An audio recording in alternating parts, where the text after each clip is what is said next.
暇だなあ。いつから来てました？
ゲヘナ学園給食浦和花子です。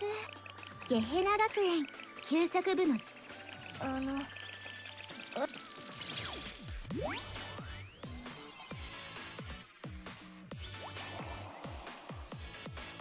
ラビット2作戦準備完了。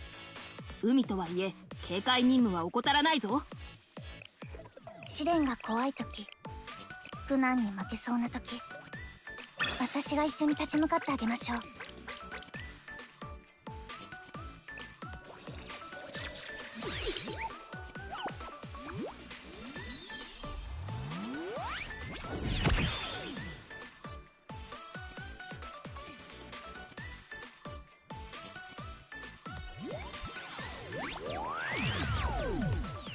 試練が怖い時、ゲヘナ学園給食部のあら、今回はどんな依頼？それともビジネスの提案かしら？まあどちらにしても来てくれて嬉しいわ先生。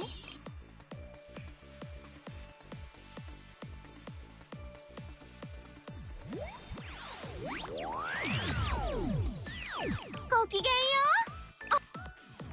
給食部の風花です。食べたいものがあったらいつでもおっしゃってください。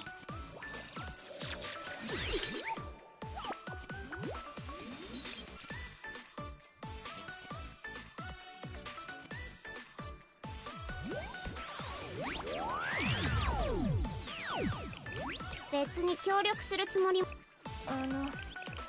私が来てもよかったんでしょうか？邪魔だと思いましたらいつでもおっしゃってください。 Do we keep pulling? Do we keep pulling? Wait for the daily reset?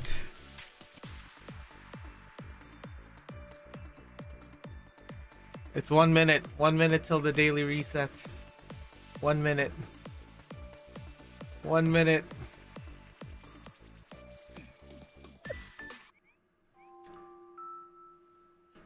I need to close the game, otherwise it's gonna error me again maybe. Come on, come on, come on. Okay, okay. Let's wait for the daily reset. Come on. Come on. It's fine. The game's kind of cropped because I don't know why actually. I don't know why the game's cropped. Alright, daily resets there. I'm drinking an invisible potion possibly. Don't worry. Don't worry. Vaccine, vaccine, vaccine! Vaccine, vaccine, vaccine! Vaccine, vaccine, vaccine, Shane! Yeah, I'm lurking in the shadows. Duh.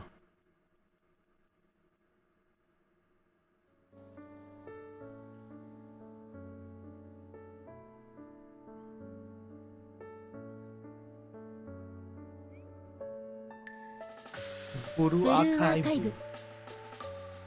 Okay. Alright. Are we going for the spark, guys? Are we gonna...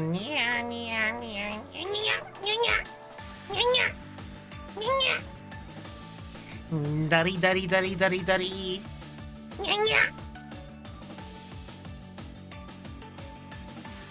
ダリダリダリダクロートリダリ。先生、お帰りなさい。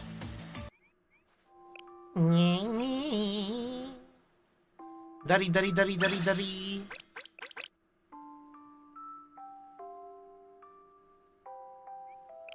ダリダリダリダリダリ。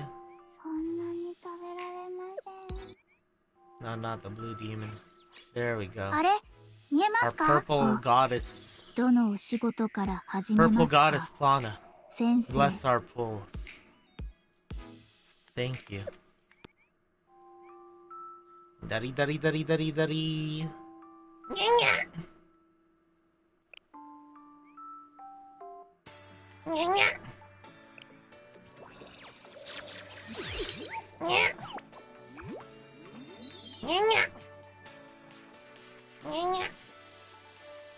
Dari dari dari dari. Fuck. Ah, mineral. ごきげんよう。 Call こっちの me 言葉 water の方が because より it's 自然かも mineral. です。はじめまして。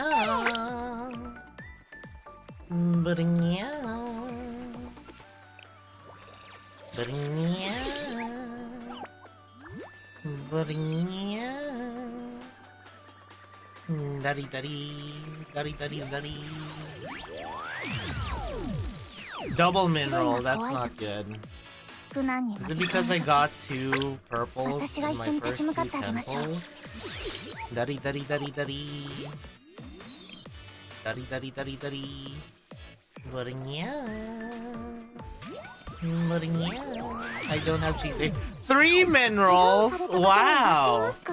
Okay, we 私 need がす to ぐに駆けつけますよ。 do something about this. I don't have Chise's Live 2D yet. I 雨 don't が think. 降ったらこれで。 Do I have Chise's Live 2D? Chise? I don't think we actually got Chise's Live 2D. Yeah, we don't have Cheesy Puff's Live 2D. Okay, Plana? 接続確認。 Plana? クロート先生、お待ちしており I ま know し you've た。 been waiting for us, but Plana, please. Plana, please. Give us this day our daily purple. The big cheese. No, because I'm literally just doing pulls. I'm literally just doing pulls, and then we're gonna go to the midweek mic. Okay? Because we didn't get to do our pulls yesterday, and I'm going through a gacha withdrawal. I'm gonna do 100 today, and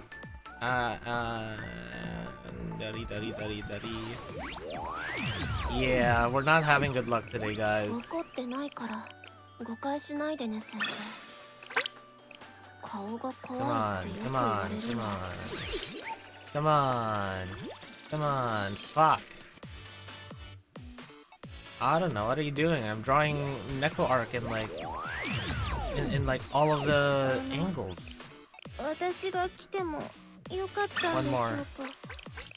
One 邪魔 more. だと思いましたら Please. いつでもおっしゃってください。 Please. Fuck. What's going on today? I don't know. What's going on today? 試練が怖い時、本の中の物語のように私たちの物語が始まります。 Come on, Aruna. Please, please. I'm begging you. Fuck. She doesn't like us today, guys. She doesn't like us today. 自警団任務の延長ですね。 I mean, I guess this is a bit more 安全の accurate ためなら to いくらでも協力します。 the... One more.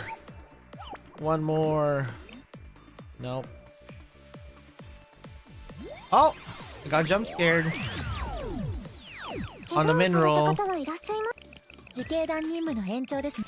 What will it be? ミレニアムサイエンスス Oh ご主人 boy. 様と一緒に説明や解説が自警団任務の延長ですね。試練が怖い時、ゲヘラ学園給食アリウススクワットの I already maxed you out. Wife. せめてその分の I got Bonnie Bonnie. よろしく頼む。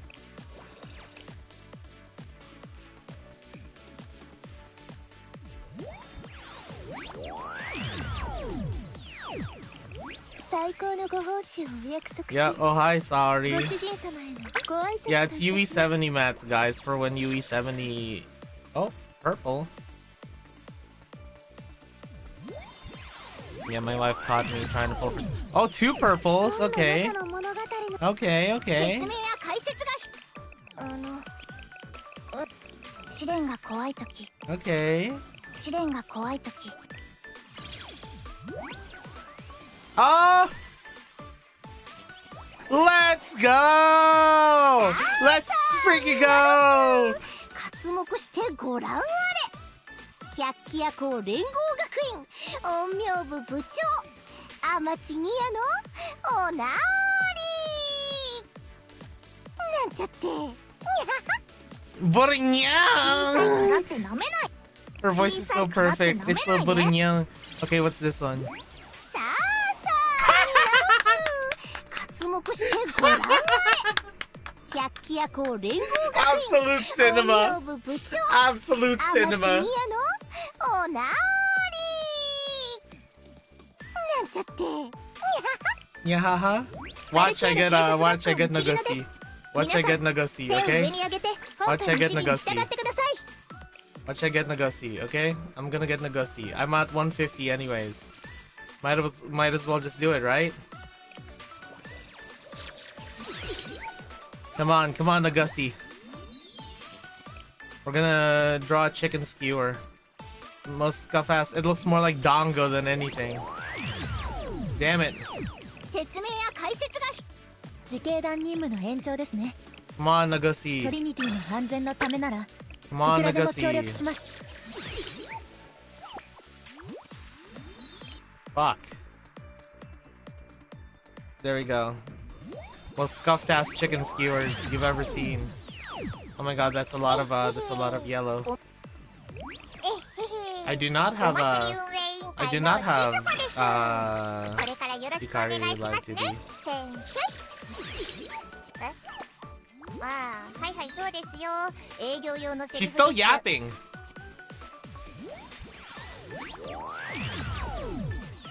小さいからって舐めないで。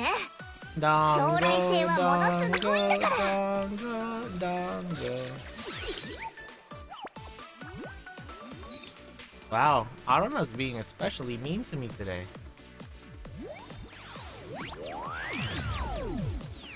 小さいからって I'm 舐め gonna な have いで。 so many Eligma, guys. I'm gonna have so much Ligma, it's unbelievable.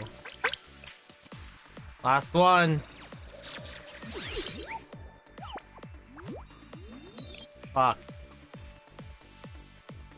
There, have everything on your skewer. 自警団任務の延長ですね。 Alright, トリニティの安全のためなら at least we いくら still でも協 get 力します。 Nagosi. Okay, let's go get Nagosi. Oh my god, guys, look! We got Nagusa! 百鬼夜行連合学院百花繚乱紛争調停委員会五両渚この力はみんなを守るためにある。 Let's go. Okay.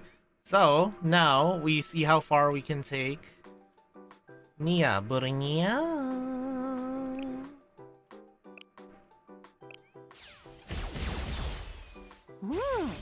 こんな手がまた一つ賢くなりました。 Yeah, let's use 20. 暇だな。 Let's use 20, guys. I don't mind using 20. There we go. あらあら、先生も悪ですね。こんなにいただいちゃっていいんですか？ She's so bratty.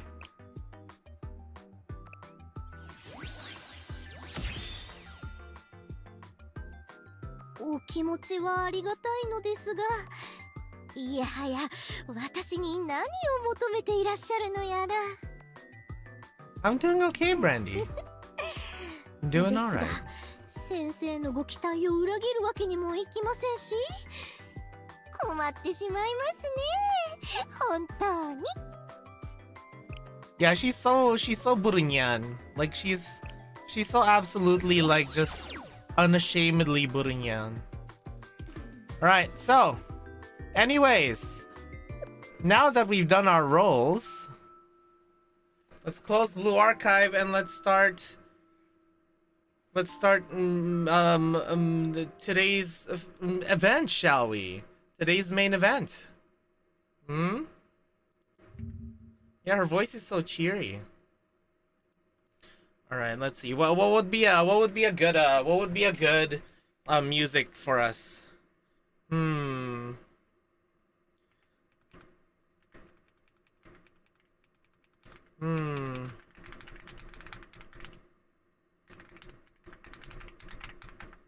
172. I was gonna future boss it, but you know. What's 172? Isekai Red Opion. Oh no. Of course you would suggest that, motherfucker. Anyways, let's begin, shall we? Wait, hold on. Let me just make sure. Anyways, let's go! You okay, Annie? You've been hit by, you've been struck by,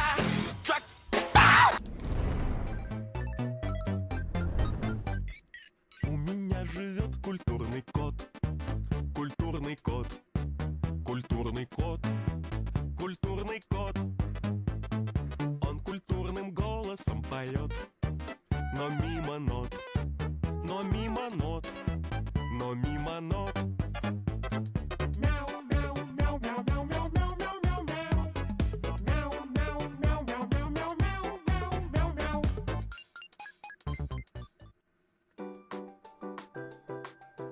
Oh, wrong screen. There we go.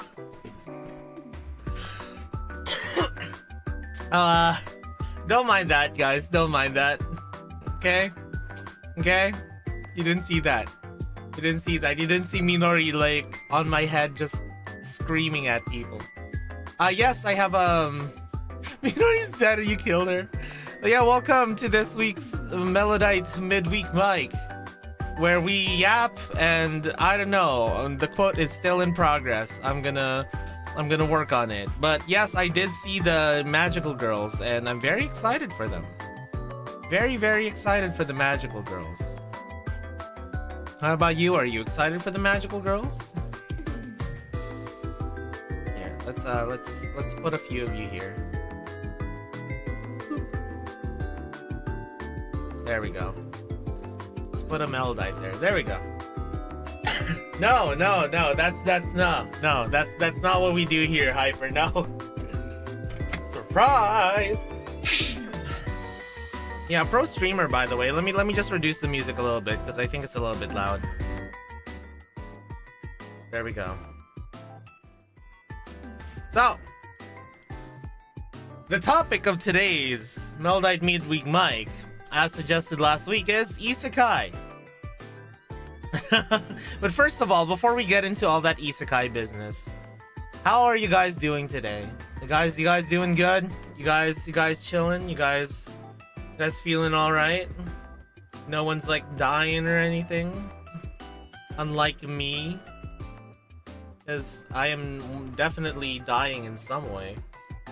I'm always dying in some way. Kinda for you. Is today your birthday? No, today is not my birthday. My birthday was done like months ago. Cat has a heart murmur. Oh, that's not good. Is the kitty okay? Oh no, now Hiniature's getting a heart murmur. Oh god. I hate your Wi-Fi. Every time I listen to the BGM, it gets distorted every 30 seconds. I hope it's not on my end. Is it on my end? Everything is fine there? That's good. That's good. Right arm is like being barbecued. Maybe it's your dark powers, your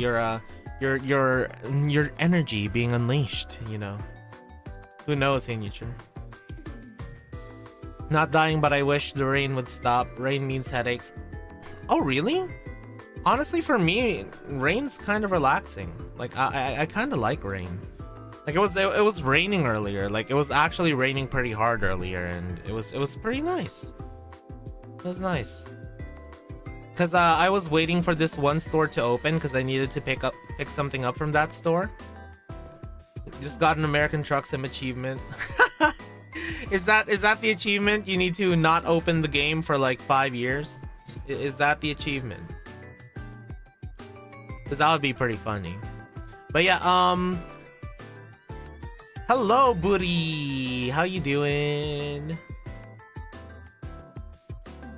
Oh, is that what you meant? But you're also Booty. Oh, I see. Now I get it.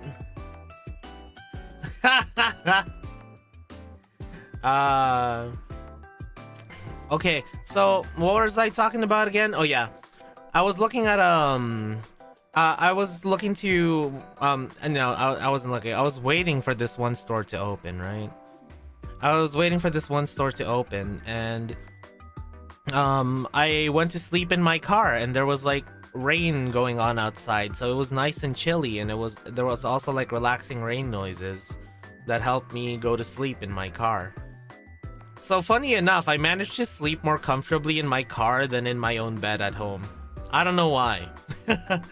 I don't know why I was able to sleep so comfortably in my car. I think it's because of the rain noises. Did the rain knock on my door? I mean, it made noises on my door. Does that count? Do the droplets of rain each count as one knock? Then if so, that's kind of like Hikari level, you know, when she does the ultimate 16 hit per second ding dong dash thing. My whole family feels storms were... Oh, I see. Okay, that makes sense then. That makes sense. IRL Alkaline Tears ASMR, that's so true. Ah, okay, Utah. Oh my god, that reminds me. What do you call it? Have you guys seen I think this was also made by the people who wrote South Park, like the writers of South Park. It's called Cannibal the Musical. Have you guys seen that one? That reminded me of that because they were looking for Utah. And for some reason, the native people that they saw there were like all Japanese for some reason. It was so funny.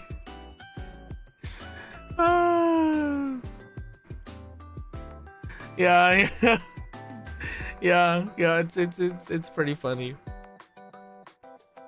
Looks like the air is groovy for you that you slept. Guess you could say you're going to have a special week. But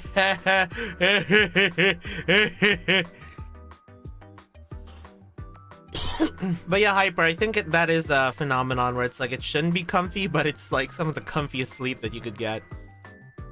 You have to sleep because you have to get up early, but you can't if it's randomly during the day. It's easy. Peak life moment. Yeah.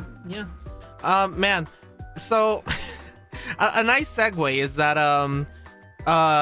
the other time that I was kind of like sleeping in my car, I almost got hit by lightning, you know? Like literally there was lightning that struck right next to my car, and it set off so many car alarms around me, you know? and then it made me wonder, hey, I wonder what would happen if I actually got struck by that lightning bolt. Probably an isekai. Hey, yo, let's go. There's the segue to our topic today. You've alerted the horde. You've startled the witch. But yeah. So I don't know. Do you guys think that throughout the different near-death run-ins that I've had, you know, like almost getting hit by lightning, almost getting struck by a truck. You've been struck by a truck. Ow! You know?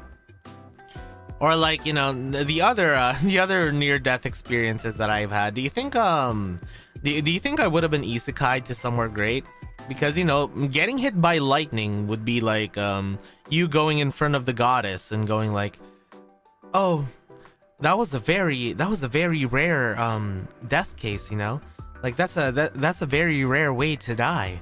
I will make sure to give you like a very cool power when you get sent to this other world, you know? Though what happened to you specifically from the lightning, because it's presumably the same as when there's a live power line falling on the car. Don't touch the ground and you'll be fine. But what if I was hit directly by the lightning, you know? Like, what if I was like outside of my car and I got hit by the lightning? Veldnava 24, thank you for the follow. Welcome to the Melodite army. Today we are yapping. You know, we're just yapping. Yeah, the goddess would be like, I mean, not really, because, you know, Kazuma died because he thought he was gonna get run over by a truck, but it was a tractor. So it was like a really kind of hilarious, unnecessary death, you know? Yeah, I was almost truck-cooned, yeah. So I was listening, I was using wired earbuds back then, you know? I had wired earbuds on, and then the wired earbuds got caught on something. Yeah, exactly. He had a heart attack from the tractor slowly approaching him. Yeah. So, the wired earbuds got caught on something and kind of like fell off my ear and like dangled down. So I had to stop and pick it up. But then a truck just like whizzed past me because it blew through a red light. So if my earbuds did not fall that day, I would have been hit by a truck. You know? Nah, if I'm gonna get isekai'd, I want to have all of my memories intact, Milty. Because then I could use all of my memories to my advantage, you know? I won't have to relearn like a lot of things. Yeah, like seriously, if I didn't have to stop and pick up my earbuds because they fell off of my ear that time, if I was wearing wireless earbuds, I'll probably be dead. I'll probably be like just a splatter on the ground, you know, because it was a pretty big truck. Not like a freighter truck, but it was one of those like delivery trucks, you know, like one of those not food delivery, but like grocery delivery trucks, like, you know, those trucks. Clotho was obviously isekai to here already, and given the cheat skill of divine intervention, that's true. That's true. If you're isekai, you would probably be here. Kiboto Seiyoko. Oh my god, that would be the dream. Wouldn't that be the dream, Mighty? My god. I get isekai'd as a student. Or maybe I'm sensei. I don't know. Mighty, do you think I would be isekai'd as a student or a sensei? I don't know. What do you think, Mighty? Would you rather be isekai'd as a student or sensei? Like, what would you what would you prefer, Mighty? Because remember, sure, as sensei you will have access to all of the students. You would be quite popular in Kibotos. There'd be a lot of students that would be like, you know, madly in love with you. But you're gonna go through some shit. You're gonna go through some shit as sensei, and not only that, you are busy 24/7. You have like your DMs blowing up like crazy, and it's not like, you know, the fun, oh hey sensei. It's more like, sensei, I need your help, and you're like, oh fuck, I just went to sleep. Oh, you know, you'll never have a Uma Musume. I'll be an Uma Musume. Oh my god. But yeah, you'll never have a single break in your life. Student, just tag along with sensei everywhere. That way you get to fight too. Exactly. I'll be a JTF Mob-chan and I'll eventually evolve into Ichikar Mashiro. Yeah, man. But yeah, I guess the reason why I like the whole isekai thing is, yeah, there's a lot of isekai nowadays that's like considered slop by a lot of people, you know. But it's a power fantasy, but that's kind of the point, right?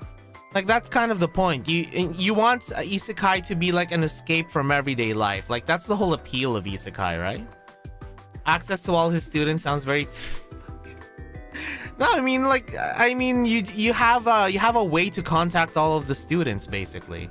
Like, you'll eventually end up meeting all of them because you're gonna be involved with all of their problems because you're sensei.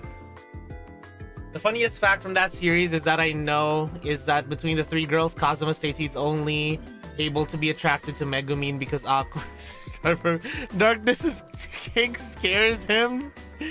That's true. That's true. Though, wasn't it eventually that like the more he knew Darkness, the more he actually started to see her less as like this perverted freak and more like, you know, just someone he could actually be attracted to, right? Did that actually happen, or was that like? On the bright side, you got like secret bodyguards that you even don't know exist. That's true. That's true. Like Sensei unexpectedly has a lot of students just monitoring him. Yeah, so someone like places a threat on Sensei. I can guarantee you there's like 3 different schools at least that would come to your rescue, you know? Imagine, Clotho, you're a student helping Sensei. If 2C2 happens, you retain all knowledge of BA's story. It's a confrontation with K. Do you intervene on Arisu blasting her? That's see this is the trouble with that, right? This is the trouble with that, Hyper. If you divert the timeline, then things might turn out differently, maybe for the worse. You know? You know what I mean? Because I feel like even if I had prior knowledge, as tempted as I am to try to intervene in a lot of things in order to try and change the timeline, I probably wouldn't, because that would mean that there would be there would be things that would go very, very not well. You know? Like the whole butterfly effect thing. You can't handle Rio? Oh, I can handle Rio. I'll handle Rio. You don't want to handle Rio? Try to change things for the better, even if that changes what would come later, but having to willingly let some some come to harm in the process. Yeah, it's like I think that's actually like quite trolley problem-ish, right? Yeah, let it be, let it be, let it be. Mirai Nikki, oh my god. Yeah, so basically we don't want to suddenly make one good thing happen but then suddenly trigger the Fernapatis timeline. Imagine, right? Imagine. Yeah. God damn it, Inuture. So yeah, speaking of isekai though, like what for you guys, like what do you feel is like peak isekai? Like if you were to show someone who has never seen an isekai series before, probably student goofing around every day enjoying peak station. Yeah, same here, Mighty. I wanna just kind of like goof around, you know. I wanna have a bit of slice of life. Yeah, if you meet someone who has never seen an isekai show before, like an isekai series before, and they're like, oh, where should I get started? What series would you recommend to them? Wizard of Oz? I guess Wizard of Oz is an isekai technically. Yeah, Digimon is also an isekai, I guess. Like, you know, they get transported to the digital world. Slime's pretty good. Mushoku Tensei. Familiar of Zero. True. Vending machine would be a fun. I feel like vending machine is a little bit too like wacky of a concept for someone to like accept readily, you know? Redo of Healer? No, you do not start with Redo of Healer, and I don't think you want to start with Mushoku Tensei as well, because like this is basically me saying that, oh, this is gonna be what you're setting the standard of isekai with, you know. It doesn't have to be the best, right? It doesn't have to be the best, but it just needs to have every element of isekai to give someone a good idea of what it is and to show what isekai is, you know? Like the appeal of it, the what makes it attractive to people. Digimon Adventure is Isekai, especially the first. I've watched very little Isekai, so I'd have to default to Isekai Red. Or, oh, okay. Okay. I would say Eminence, but it makes fun of Isekai, so maybe not good for first Isekai. Yeah, because it's gonna be less funny. That's the thing, right? Like, you might say, oh, Eminence in Shadow, Konosuba. But thing is, like, in order to fully enjoy Eminence in Shadow and Konosuba, you kind of have to already have a good idea of what Isekai is. Oh my god! Small Relia! Thank you for the raid with a party of 7. Wee woo, wee woo! My name's Clotho V Melody. I'm the musical Prince of Darkness. Today we're just kind of yapping. We're talking about Isekai. What about you? What's your favorite Isekai? If you push peak early on, they will get hooked, but they won't like the other Isekais because it's not as good as the peak one. That's true. Yeah. Yeah, that's what I was gonna say, Avaricia. That's why I wanted to hear everyone's opinion. Is that Coffin of Andy and Lele on your profile picture? It's me in the style of Coffin of Andy and Lele. Small Relia. It's me in the style of Coffin of Andy and Lele. But yeah, if you guys need to grab something to eat, Raiders, if you guys need something to drink, feel free to do so. If you need to go rest, because I don't know how long you were streaming. What were you streaming before you raided, Aurelia?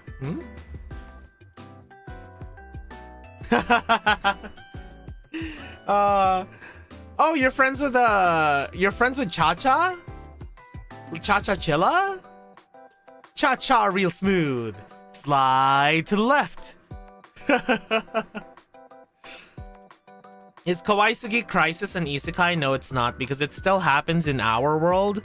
Just an alien visits our world and ends up falling in love with cats. I feel like, I honestly feel like if you were to show them kind of like baby's first Isekai, it would be Sword Art Online. Or something adjacent to Sword Art Online. That or Log Horizon, you know? Sword Art Online or Log Horizon, I feel like are very good, like baby's first Isekai. Because it's, you know, it's very, very vanilla. Very, very kind of like easy to consume. It's not too high concept, you know? They'll be like, okay, yeah, video games, MMOs, you're stuck in that MMO. I get it.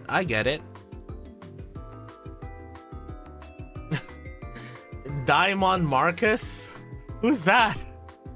Son made a Nikkei Isekai, but he was getting the grasp of the game controls while in the middle of the fight. That's really funny. Log Horizon's great, but it starts to drag on. I guess so. So I guess... Also, thanks for the hydrate, Brandy. Hold on, let me just take a drink. I guess that if you are gonna show someone like baby's first Isekai, it like Sword Art Online would be a very safe choice. Ah. Oh, okay. I heard the memes about him. I heard the memes about Marcus. About how he just punches... yeah. He just punches Digimon. Yeah. Yeah, and then... yeah. Okay. I think I know who you're talking about now. Yeah, I've never actually played Savers / Survive, but like, you know. Oh, thanks for the hydrating. Again. Here, okay, yeah, I'll drink some water for you. Man, what a Chad. Dot Hack was your first official Isekai? I don't think I've actually even seen Dot Hack. Also, thanks for another hydrate. Oh, so Survive is the video game. Savers is the TV show. Oh, trust me, Brandy. Trust me. I've seen lots of old anime as well. Just I haven't seen Dot Hack. You guys want to know what the very first Isekai was that I watched? Okay, Survive is completely unrelated. Yeah, because to be honest, all I know from Digimon are Digimon Adventure, Digimon Frontier, Digimon World 2, World 3, and Rumble Arena. And Battle Spirits. Digimon Battle Spirits as well. Battle Spirits and Battle Spirits 2. Yeah. So those are the only Digimon stuff that I've been exposed to. Yeah, Rumble Arena was so peak. But yeah, the very first Isekai anime that I've watched, I think, was Magic Knight Rayearth. Have you guys seen that one? It's pretty good. I mostly watched it because my siblings watched it, and you know, we have to share the TV. You know, we have to share the TV so we can only really watch one show at a time. What's your first Isekai? Spider Riders. I didn't really grow up on Spider Riders, but I just watched it vicariously through friends, I guess. Escaflowne was another? Yeah, true. Yeah, exactly. Mom said it was my turn on the TV. Yeah, because I remember, man, back then, those were the times, right? When I wanted to watch, there was like a Final Fantasy anime that I really wanted to watch because I saw one episode and I thought it was like super, super cool. I wanted to watch it, but my older cousin wanted to watch Slam Dunk, and it was on the same time slot on different channels. And I was really upset that I couldn't watch the Final Fantasy anime. Oh, your very first Isekai was Cautious Hero? Oh wow, so you joined you exposed yourself to Isekai like a little bit later into the game then. Yours was SAO? Okay, funny enough, I don't want to sound like one of those hipsters that go like, "Oh, I liked this before it was cool." But like, I actually someone please save Restarte. I actually ended up reading SAO before it got released into an anime, or before I think before the anime was even announced. I think it was because I just started to get into light novels because I started to read I started to read Boogie Pop because I started to read Boogie Pop, and I was like, light novels are pretty great because then I can read them in the bus while I'm heading to work. Because back then when I used to take public transit, Lilithmon is a baddie. Yo, Mastamon though. But anyways, either when I was going to school or when I was going to work, public transit just took forever. So I started reading light novels. So I was like, yo, okay, Boogie Pop was pretty cool. And also I've always been like a book reader for a long time. Like I used to read a lot of, Michael Crichton, Stephen King. So I read Sword Art Online, and I was like, oh, this is actually pretty cool. This is a nice concept, getting trapped in a video game and whatnot. Yeah, so I read Sword Art Online, and then I tried to get some of my friends to read Sword Art Online, and they were like, nah, I'm not really interested in that kind of thing. And then when the anime finally got released, they started just like going, oh my god, this is the best thing ever, and it's honestly pretty frustrating when that happens. You know what I mean? Oh, Gun Gale is great. Sinon's actually my favorite Sword Art Online character. Everyone obsessing over the various Angel/Demon Digi-waifus because of friends here. Meanwhile, I'm still being Team Renamon. Hyper. Renamon is my favorite Digimon. Don't even. Renamon's my favorite Digimon. Sakuyamon in specific. Sakuyamon in specific is my favorite Renamon form. I have a question. You can answer it now or later on. Which series you don't want to get Isekai to and why? There's a lot, Kenshi. For one, I don't want to be Isekai'd into Berserk. Fuck that. I don't want to be Isekai'd into Berserk. I don't want to be Isekai'd into any of the Souls games or any Souls likes. No, I do not want that. Yeah, Attack on Titan. I do not want to be Isekai'd into that. But funny enough, if there were like if I were to get Isekai'd into Nothing against Kirito, but Len, my beloved, she just rushes B with a P90 and wins. Okay, wanna know something funny, Game Fanatic? Gun Gale Alternative is my favorite Sword Art Online series because Kirito isn't in it! I think that's why I enjoyed it so much, just because Kirito isn't in it. And at that point, I was just kind of getting tired of Kirito. So yeah, Gun Gale Alternative was my favorite. Like, yeah, Pito Hui was kind of like, you know, she was taking inspiration from Kirito, but Pito Hui is a much better character than Kirito. You know? Toho is an isekai whenever you play Asana. I guess so. Can you fix Pito Hui? I don't need to fix her. Mighty, I don't need to fix Pito Hui. But yeah, anyways, funny enough, if you guys know Phantasy Star Online 2, there's these giant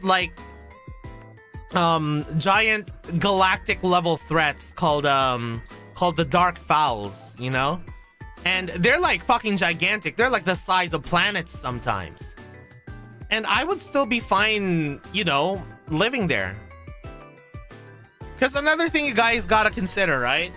Another thing you guys gotta consider is we feel very comfortable in the convenience of the modern world, you know? If you get sent too far back to the past, you won't have a lot of the convenience of plumbing, toothbrushes, toothpaste, soap.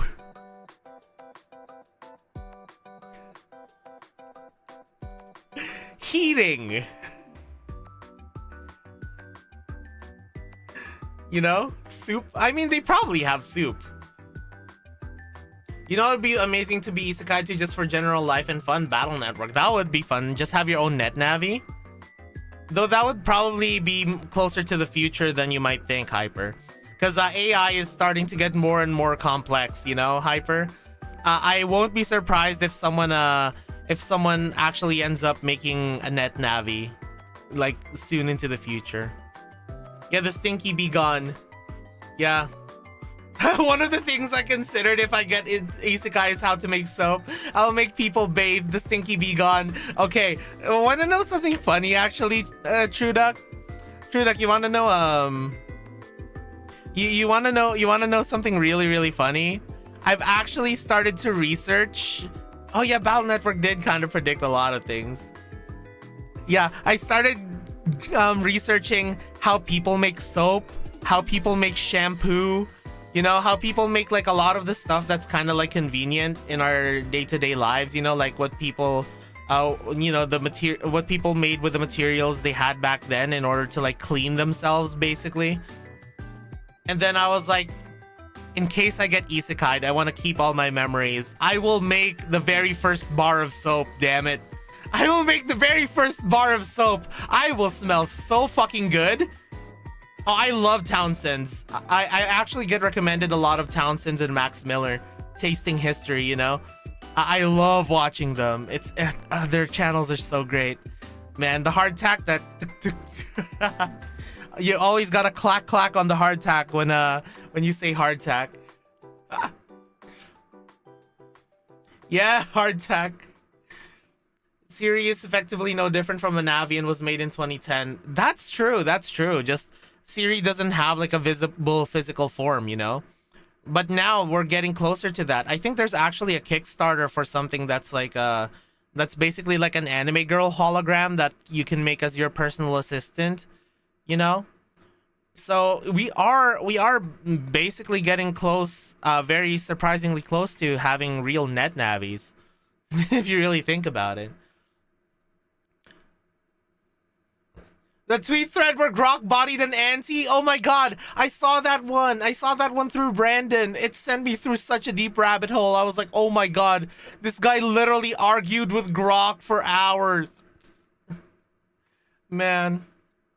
That's true, Hyper, but that's what indie developers are for. You want to be isekai'd across dimensions, not across time? Yeah. Put me on a catgirl planet? Hey, fair enough, right? True Duck? Fair enough, but you'll probably look like a freak to them because they'll be like, where's your ears? Where's your tail? You know? Personally, I don't want to be Isekai to Strange Rail, Ace Combat World. I wouldn't be able to survive. True. Oh wait, my music disappeared. There we go. Just gotta loop it. Nice. Man. But yeah, that's that's kind of why I wanted if there was like an ideal isekai for me that I wanted to get transported into, it would be Phantasy Star Online 2. Yeah, because there's all the convenience of being in the future, you know. There's kind of magic. It's like photons, you know. It's very tech mixed with magic kind of thing. You know, it's like science-y magic. Basically. And yeah, there's like an existential threat, like an existential intergalactic threat, but there's still Earth, you know, there's still Earth. and you kind of have to make a choice whether you want to join the arcs and travel through space, you know, just like saving different civilizations and defeating that the Dark Falls threat, which would honestly be pretty fun. I feel, well, not fun, but like it gives enough excitement that if you want to make that choice, you have that choice, you know. You guys know what I mean? Which isekai timeline do you want to be in? Medieval, modern, fantasy? You know what? The ideal for me, Kenshi, the ideal for me is like something along the lines of a setting like the Misfit of Demon King Academy. Isekai to Skyrim, but you have access to Nexus and Lover's Lab. Is that gonna be your cheat ability, Hyper? Is your cheat ability just gonna be the dev menu or like a mod manager? that's your secret ability. Oh my god. Yeah. But yeah, I feel like the ideal for me would be setting kind of like a Misfit of Demon King Academy, where it's like fantasy enough but still got some kind of modern amenities to it, you know, like modern enough amenities to it that I wouldn't need to like poop in the forest, basically. You know what I mean? Like we don't need to like poop in the bucket because there's actually toilets. You guys know what I mean? I think that's the perfect threshold, is that we're not in poop and bucket and toss it in the side of the road tier. Yeah, exactly. Toilets that run on magic stone tech. Yeah, you get like magic bidets. Wait, wasn't that like wait, didn't that happen? I forgot what anime that happened in. But there was one where he actually like made a bidet, and then he was like, "Oh, Mr. King man, try it." And then the king loved it.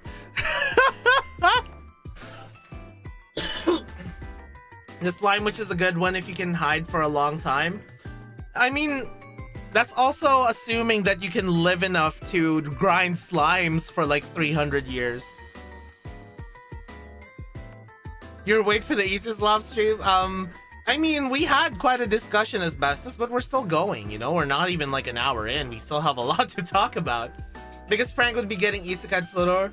Have fun being a miniature with no hands and having only to move when the camera's not on you. Oh, God. That sounds terrible. It sounds terrible, Hyper. But yeah,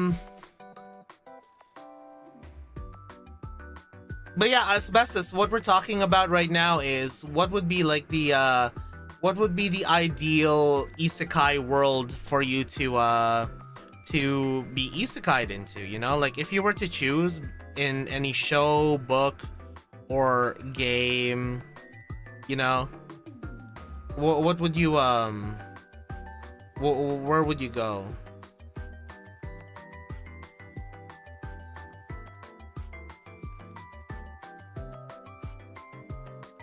What is Sodor? What is Sodor, Hyper?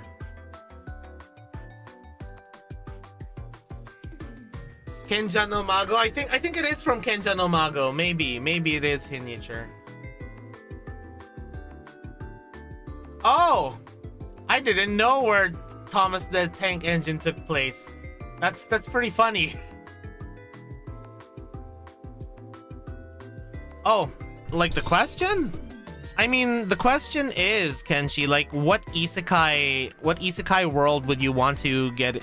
Not necessarily isekai world, but if you were to be isekai'd, what show, game, or book would you like to be transported to? I mean, I know that a lot of us would say Blue Archive. I know that a lot of us would say Blue Archive.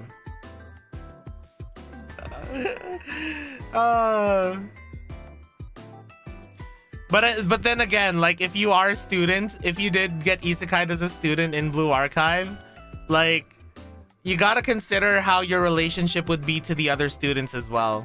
Like if you're from Gehenna, good luck talking to anyone from Trinity, you know? You know, guys? Or if you're from Trinity, good luck getting along with people from Gehenna. Wait, Roggy, you just want to get isekai to a world full of futas? I don't know if I want to get isekai to that. Roggy's series would be called Sword Fighting in Another World. Sword Fighting in big quotation marks. Isn't that... That's crazy, Caleb! Oh god, Caleb, that's crazy! BA is just OP, effective immortality, and all the modern quality of life. That's true. Unless you're an Abydos, then it's kind of miserable. Or if you're an Arius. Hello, Danya. Wait, Hinicher, why would you want to be in the world of Overlord though? Like, if you encounter anyone from Nazarick, you'd probably just die if you're human. Yeah, Albedo would probably kill you. BA lets me have an affordable gun on a student's budget. You know what? You're right, Hyper. If you like shooting guns, like BA is perfect for you. Like, you can literally buy bullets and flash grenades in a convenience store. That's why you want to be an Overlord? You want Albedo to just, like, skewer you on a pike? You can isekai to Limbus Company. Isn't Limbus Company like super psychological horror or something? Do we get abilities or do we come as we are? You get abilities. You kind of get abilities to adapt to that world, Asbestos. You won't necessarily get an overpowered ability, but you will get an ability. Betting your life with the abnormality. I haven't played Limbus at all, so I might not know what you're talking about. But yeah, I feel like my top two choices would either be Phantasy Star Online 2 or Blue Archive. People in trades probably get the leg up in pre-modern isekais. Yeah, because you'll be manufacturing all of the cool shit. True Duck. You'll be manufacturing all of the cool shit. You'll get an ego or getting corroded. Remember, any useless abilities can be the most overpowered. Yeah, I learned that from 5Ds, you know. And every card has its value, says Yusei Fudo. Need for Speed's technically fake city, so send me there as a non-racer. That's just a cop-out though, Game Fanatic. That's still just like that's like saying, oh, Jurassic Park is an isekai. No, it's not. It's just our world, but with more wacky genetic engineering. If I'm isekai to Overlord, I'm just beelining for one of the blonde Pleiades and diving in? Wait, the slime?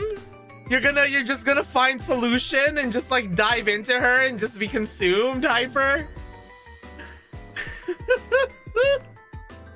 My man.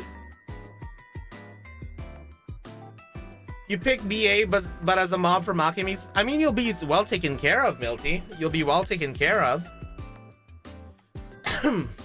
My man.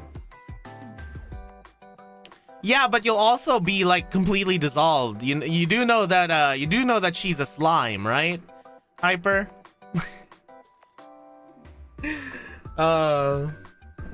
So I guess oh, you want to be a pilot in Titanfall? Oh, that would be interesting. Worth it. Am I watching Isekai Quartet season 3? Hell yeah. Fucking love Isekai Quartet. Controversial topic. Would y'all want to be like a leader or a regular person in an Isekai world? I don't want to be a leader. I don't want the responsibility. Like, yeah, you'll get influence, but I don't want the responsibility. Plus, you'll make a lot more enemies if you're a leader, because there would be always some people trying to gun for your spot. I just kind of want to do my own thing, and if I become a leader, then yeah, I'll become a leader, but I'd rather just do my own thing, you know? Absolute ideal scenario is being Sensei's right-hand student. See, that would be the ideal scenario, Hyper, but the problem is, Sensei doesn't really treat any student as his actual right-hand student. He wants to treat all of his students equally, you know? Like, yeah, you might argue Hina, but I feel like Sensei feels bad enough for how busy Hina is that, like, he only really calls her for when he really, really, really needs her. You know?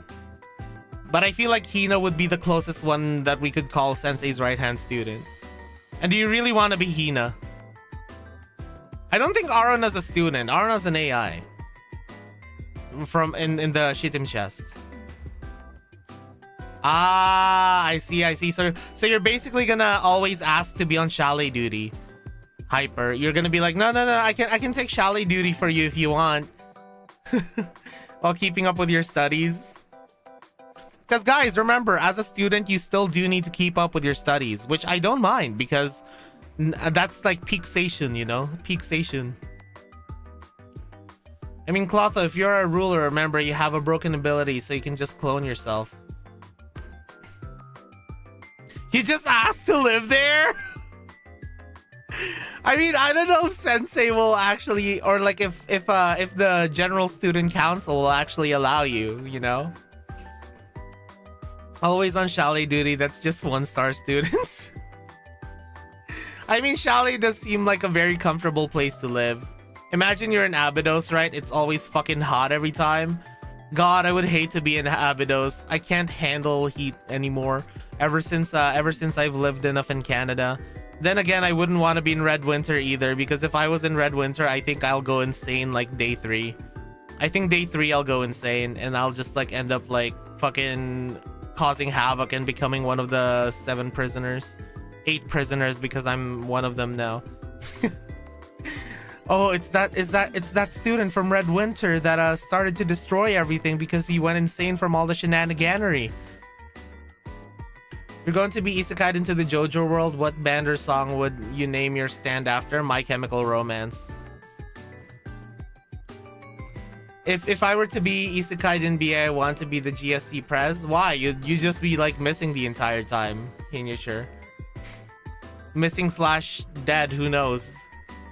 Everybody gangster. I mean, Sensei has offered the spare rooms in Chalet residential building to Rabbit Squad, but they turned him down. That's true. Sensei is kind enough to do that.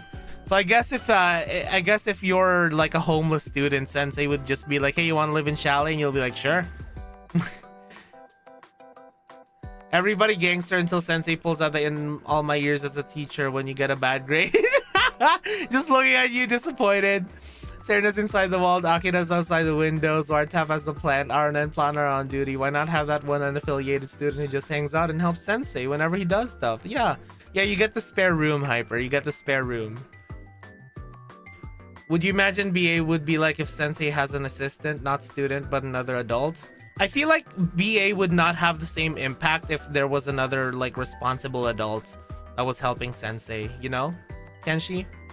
Because I feel like the impact of Sensei is that he's like this, he's basically like, kind of like this mythological figure almost in a way, you know, like to all the students. Yeah, like in both in good and bad ways, because there's a lot of bad rumors as well about Sensei. I'll be very controversial, but if I were to be isekai'd into BA, I would like to be a robot body. Something like Kaiser Corp, except I am not affiliated with them. Kaiser! I mean, that's fair though, that's fair. You know? I don't know if I want to be a robot body. I'd still want to be like, you know, human. There's oh.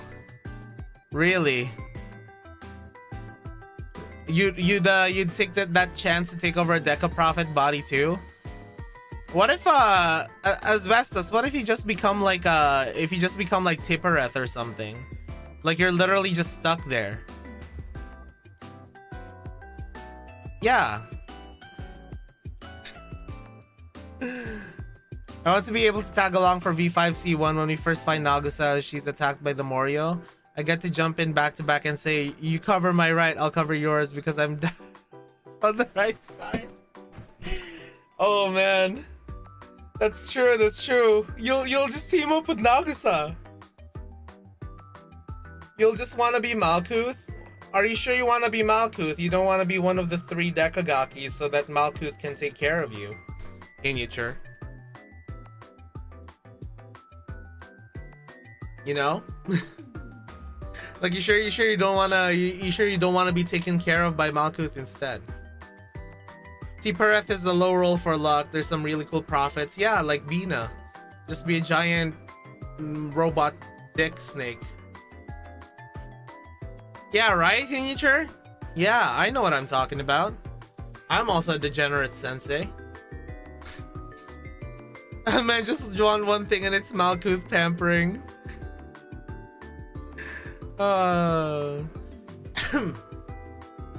Yeah, welcome back, Asbestos. But yeah, I honestly, I honestly feel like Blue Archive is one of the top tier series to be isekai'd into. Yeah, Kess is also a low roll because you're just forced to pop out robots for the rest of your life. You know, you're just trapped in a factory popping robots for the rest of your life. It's pretty much like an I have no mouth and I must scream kind of situation. You're just kind of like trapped in a body. Yeah, see, I'd rather take my chances. Take my chances becoming a student. Like, yeah, I'm like more likely than not, you'll just end up being a mob. But like, you can still make yourself someone special despite being a mob, right? Right? I mean, look at Rabu. Like, Rabu's basically a mob, but like she did something special in order to like make her stand out from all of the other mobs. Yeah, Sensei still does help mobs canonically. Like there's literally an entire storyline for that. There's literally an entire storyline for that. Where like where Sensei like sends them to the sisterhood, you know? Do you think there would be people who fetishize us in that isekai world we go to? There will always be people like that. There will always be like that. There will always be people that do that, True Duck. There will always be Gooner in every dimension. Unlike Potential Girl. That's crazy. And yeah, I feel like Ichika's also like a mob that like rose above, right? And Mashiro as well. Like Ichika and Mashiro, I feel, are like mobs that rose above.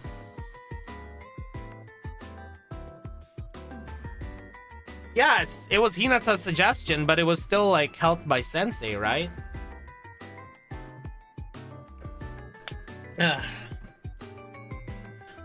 Monster fuckers unite. You know what? Pokemon would be kind of fun to get isekai'd into because, yeah, as cool as Digimon is, there's so much more danger in the Digimon world as compared to Pokemon. You know? I feel like getting isekai'd into the digital world is much more life-threatening.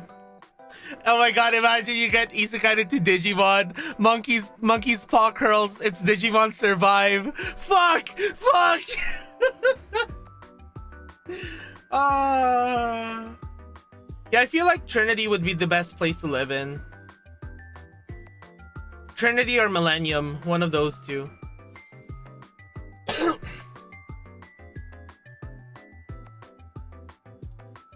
As long as it's now Lamau Pokemon, but dangerous because realism and NG. Wow, daring today, aren't we?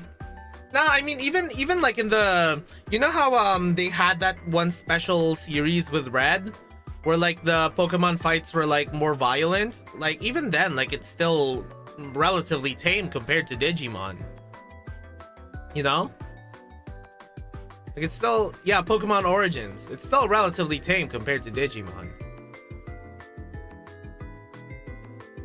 Isn't Pokemon dangerous too? Lots of villain trying to flood the world or cover it in magma. I mean, if you're talking about Ruby, Sapphire, Emerald, you know, like with as many villains as there are trying to like do that to the world, there's as many people who can just stop them, you know? Yeah, Pokemon are hella dangerous, but like, I want the actual Pokemon world, not the internet's idea of Pokemon in real life turns into. Same here, Hyper. That's why I said Pokemon would be a fun world to get Isekai'd in. But thing is, like, compare that to Digimon, right?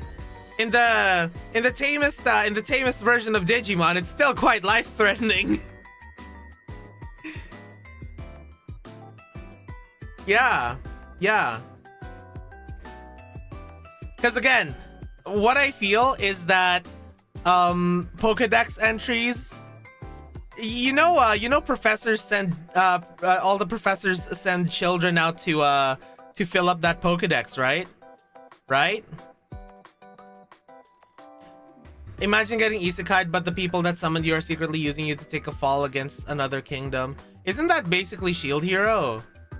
But not really against another kingdom, but like, you know, they just hate the Shield Hero. Yeah. Be isekai'd into girls in Panzer, but you would get laughed at because tanks are a girly hobby. What the fuck? Man. Cause yeah, it would be so fucking cool to have like a Digimon of your own, kind of like a la Digimon World 3, and then just kind of like, you know, have that partner Digimon, because, you know, I feel like you can form a stronger bond with Digimon than you might be able to with Pokemon, but like, you're gonna die. You're gonna die. You're gonna die. I don't know. I just feel like my dorm partner said he wants to get isekai'd into Infinite Stratos. Hey, yo, let's go. Would you get isekai'd to Arpeggio if you, yes, Hyper, yes. Any kind of crew, honestly. Like, I don't know if you guys have seen it, but like, have you guys seen Pokemon Horizons? I think it's Horizons, the one with Rico and the one with Rico. Bro, if I get to be part of the Rising Volteckers, hell the fuck yeah. It would be so cool to just like travel on an airship and just like fucking explore the world, you know? High school fleet, but you're a boy, so you're forced to be on a submarine. Only girls get to be on warships. Oh my god, High School Fleet was very interesting. I remember watching that. I really liked it. Silly question, is it still an isekai if I can bring a dog or a cat I want a pet? I mean, you can probably find a pet somewhere in the world that you're transported into. Fuck, if you're transported into Pokemon, everything is basically pets. Like, you can treat your Pokemon as a pet. Hell, you can catch an Entei, treat it as a pet if you really wanted to. It'll just be your big fluffy beast. Yeah. Isekai to Metal Fight Beyblade, complete with getting an MC level Bay. Yeah, I wanna get the real Twisted Tempo, not that fucking remade one.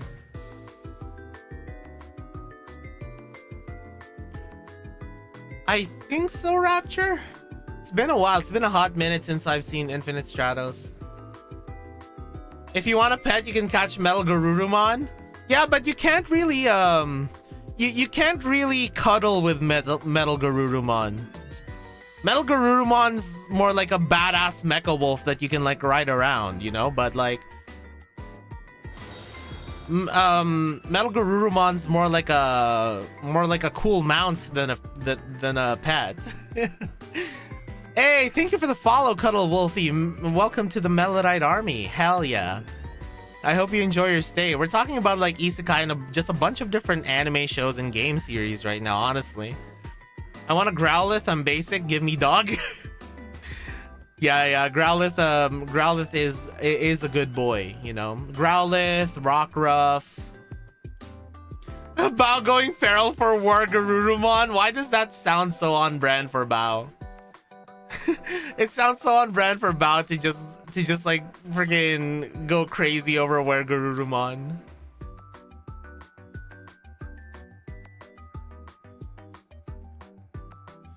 Bro, but have you seen Beelstarmon though? Roggy, have you seen Beelstarmon?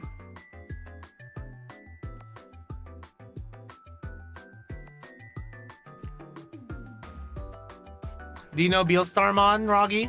It's basically just Beelzemon with tits. She's kind of a baddie.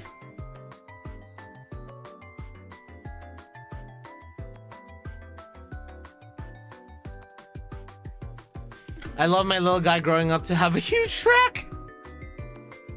I mean, I guess I maintain that while Imperialdramon fighter mode is my favorite, Rapidmon is the pinnacle. Really? And fighter mode, not even paladin mode? I love paladin mode.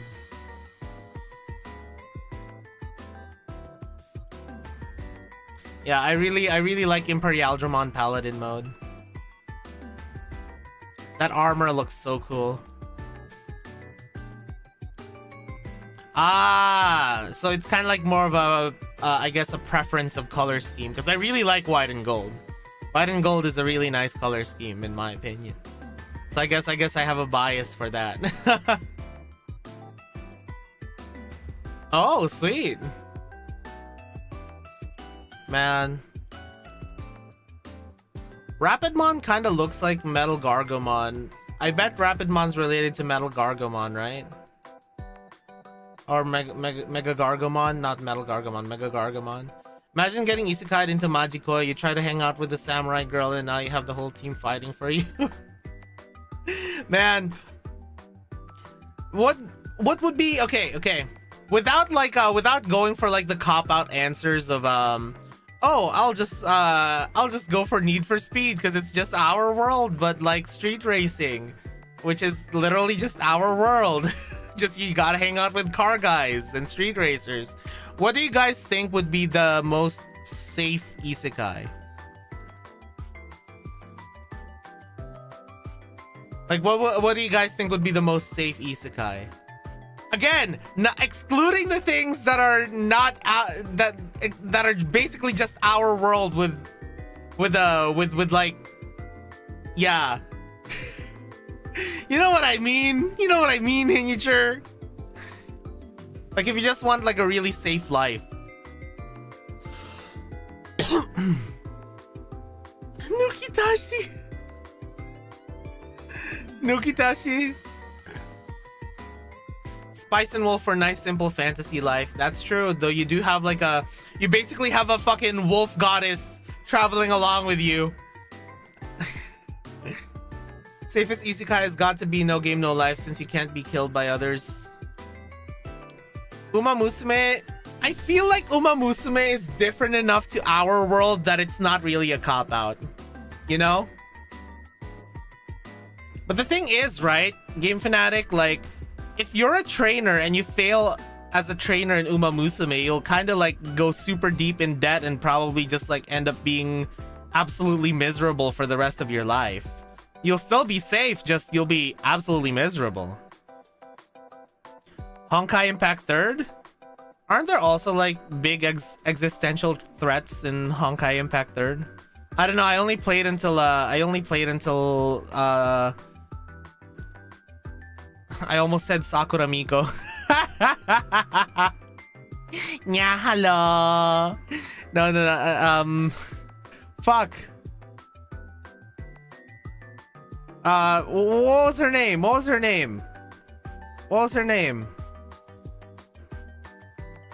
The pink girl, samurai girl, the pink samurai girl in Honkai Impact 3. Yae Sakura, there we go. I knew there was a Sakura in there. Yae Sakura, yeah, Yae Sakura. That's basically as far as I played in Honkai Impact 3. I used to use the Snowy Sniper Yamabuki armor combo. You just slow down time and start blasting. And then I probably have like Divine Prayer on the 3rd spot. If I was Lawrence, there would be way more children. Yeah. You are the enjoyer of Fluffy Tail. Hyper, you are an enjoyer of Fluffy Tail. Wait, hold on. Okay. So since we're kind of on a discussion of what really counts as an isekai, do you guys think that Angel Beats is an isekai? Hollow's extremely overpowered against you? I mean, for sure. Yes? You think Angel Beats is an isekai? Yes? Okay. Yeah, because I would consider it an isekai as well. Yeah. Anything set in the afterlife is an isekai, yeah. Yeah, so I guess technically that would mean that Angel Beats is an isekai. Okay, that's interesting. It's fun when there's a fantasy series that would fit as an isekai, but it isn't. Yeah, because I feel like that's another thing, right? There's some series out there that's basically like just fantasy. Like it's not isekai, it's just fantasy, but sometimes like there's some video game mechanics tossed in there. Da-dun, dun, dun, dun. Da-dun, dun, dun, dun. Da-dun, dun, dun, dun, dun. Da-dun, dun, dun, dun.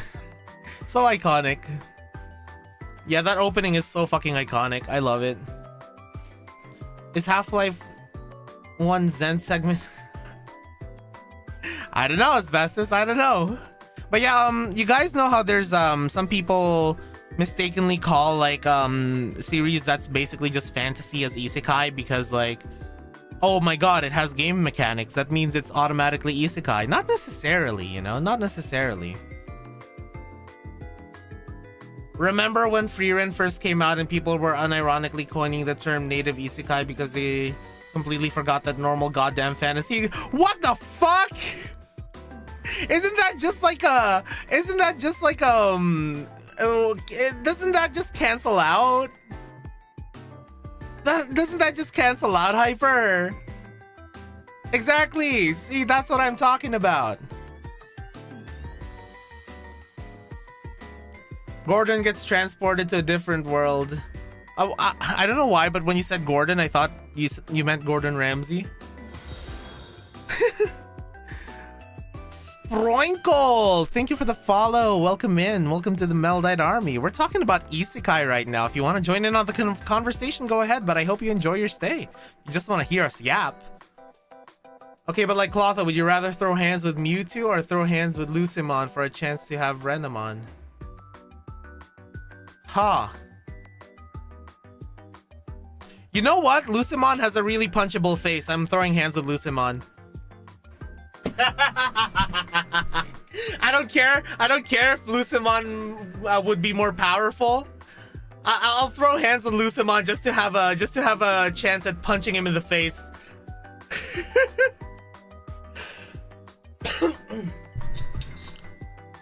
Yes, it does. Their logic was it's like an isekai series, but without the isekai characters, so we just see how the characters in world normally are. Bro, that's just fantasy, man. Also, hello, TW Jet. My name is Jet. Hope you enjoy your stay here, Jet. I mean, isn't Gordon Ramsay in Food Wars just freaking... just Erina? Isn't Gordon Ramsay in Food Wars just Erina? She just like tastes the food and is like, disgusting.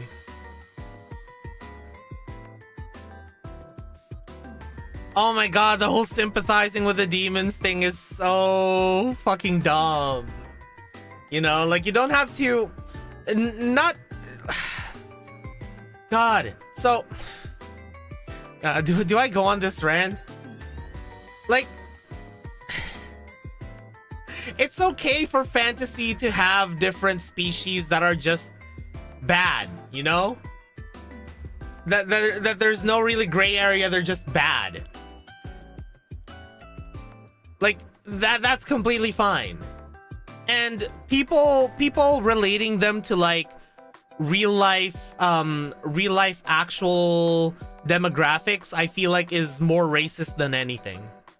You know?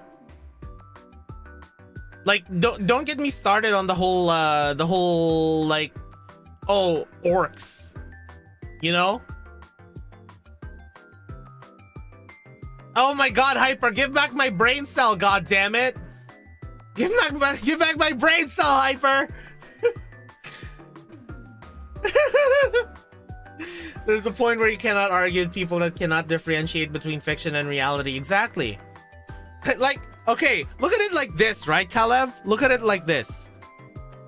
If you say that certain demographics are exactly like orcs, isn't that kind of racist? Isn't that kind of racist, Kalev? You're saying that we should sympathize with the orcs because it reminds you of a certain demographic?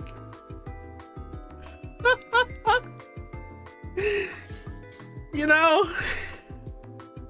Why can't they just be orcs? Why do they have to be like why do they have to be representative to you of a certain demographic, huh? Is it because you think that that certain demographic acts and or looks like orcs? That's kind of racist of you. Exactly. People on this platform will treat fictional characters that like they're real people and treat real people like they're fictional characters. So true, honestly, so true. Like that one guy who had like an hours-long argument with Grok. Globalize my agenda 69 says what demographic? I don't know why, but like your name is so fitting for that question. Please specify, Mr. Streamer. Oh, you know. Yeah. That demographic. Allegedly, according to the people who make those claims.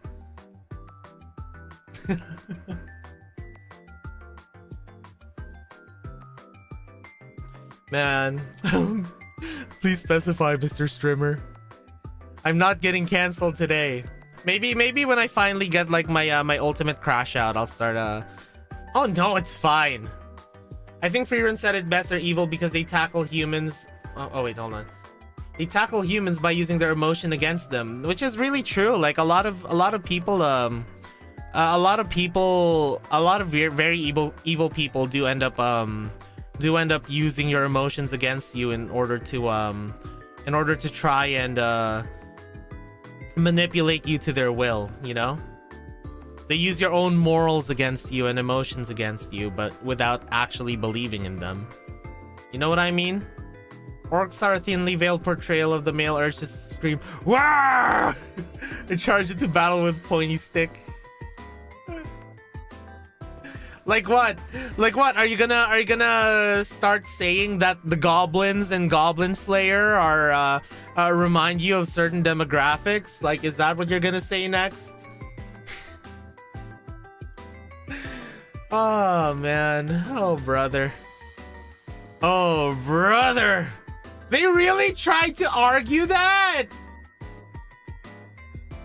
What? Brother! A lot of people would be horrified to see what animals do in nature. Freerun demons are like that. They ensure their survivals by any means they can. Ha! Bro, Goblin Slayer is more like John Wick than the Crusades, if anything, you know? Like, Goblin Slayer is more like John Wick.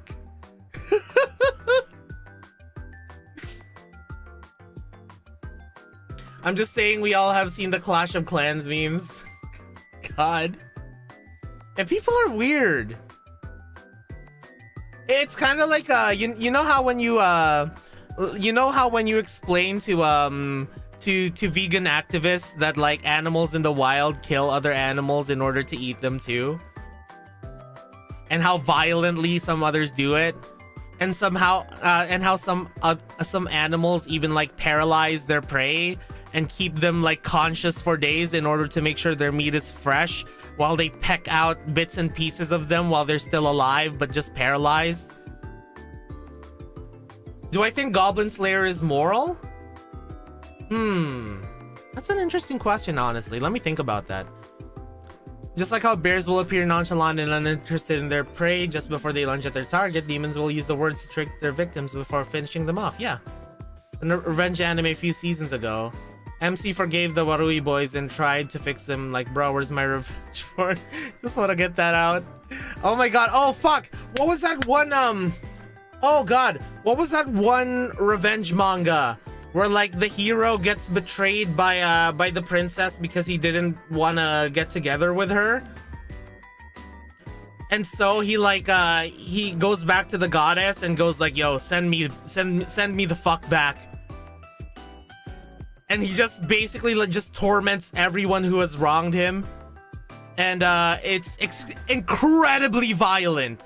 It's incredibly violent. Like over the top level violent. Oh no.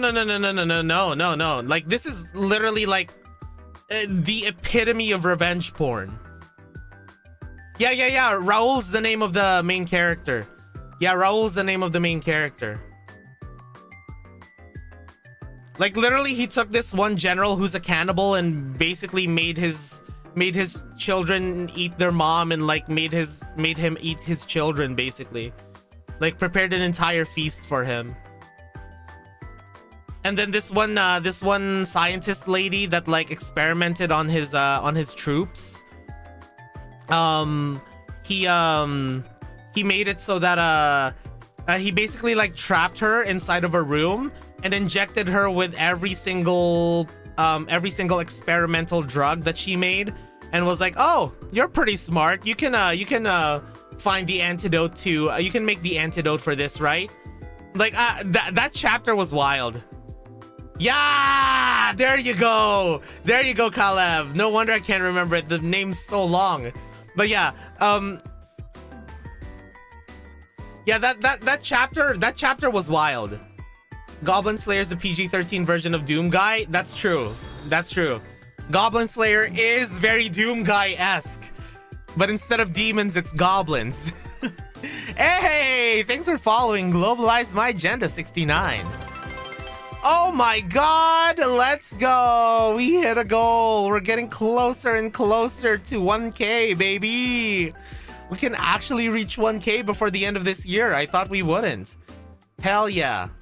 Oh, this one is no, it's not Redo of Healer, Hyper. Like this this one's much more violent than Redo of Healer. This makes Redo of Healer look like baby shit.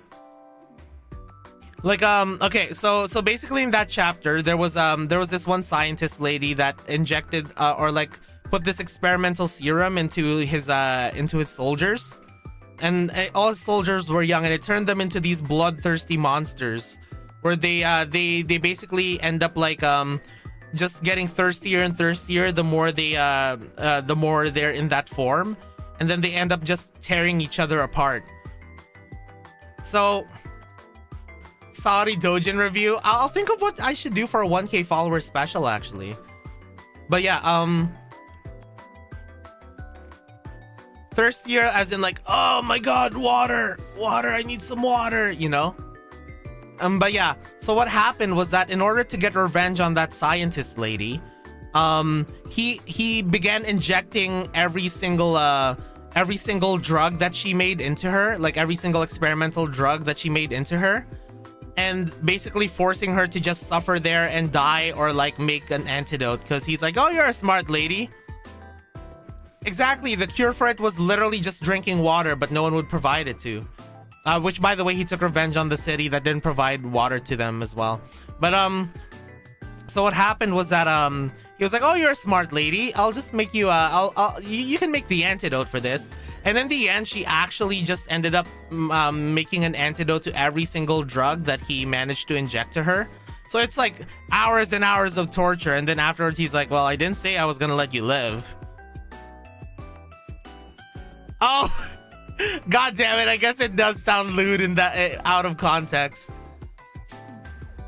Yeah, like he basically just like tortured her and gave her false hope because of her ego that she could basically just like make an antidote, and she did end up making like an antidote to every single drug that she made. But like for some right after, he was just like, "Yeah, I mean, I didn't say I was gonna let you live. I'm still gonna kill you." But yeah, it's a really brutal show. I just kind of stopped watching it. I stopped reading it because I feel like he's basically run out of people to take revenge from, and it's starting to get a little drawn out at this point. I don't know if it started getting good again, but like now he's like basically trying to get revenge on Satan, basically.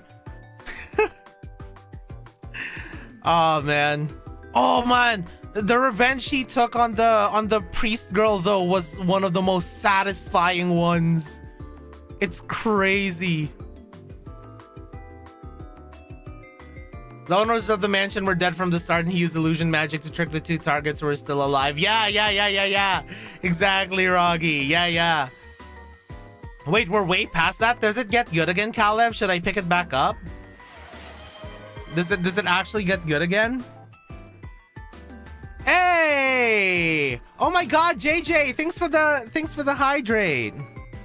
There's several gods. The one that summoned him is the goddess of love, and she has a the goddess of love basically just like kept sending him back to the main to the fantasy world in order to have him be able to do his revenge. Thank you, JJ. How you doing, JJ? You doing all right, buddy? But yeah, very messed up series.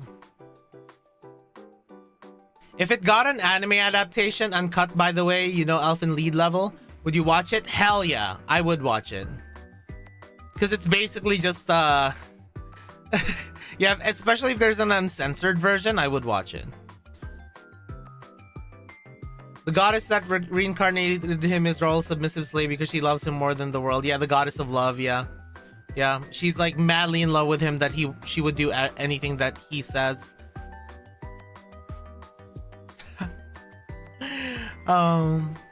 Just got home from band rehearsal. Music director shiz is stressed sometimes. Oh, ayo, let's go. I hope it went well though. I hope it went well, JJ. Alright, no worries, JJ. Yeah, we're just kind of yapping today, so yeah, feel free to lurk if you wanna.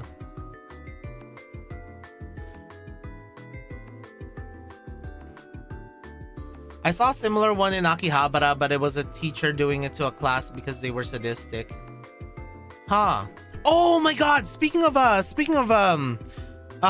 school of revenge manga, there's one where oh fuck, what was that? Okay, there we go. Good thing I remember the title. It's called Maria no Danzai. Have you guys seen that one?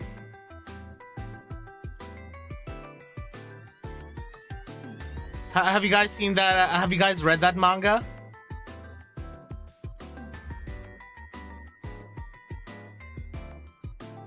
Yeah, it's really good. It's actually a really good revenge manga.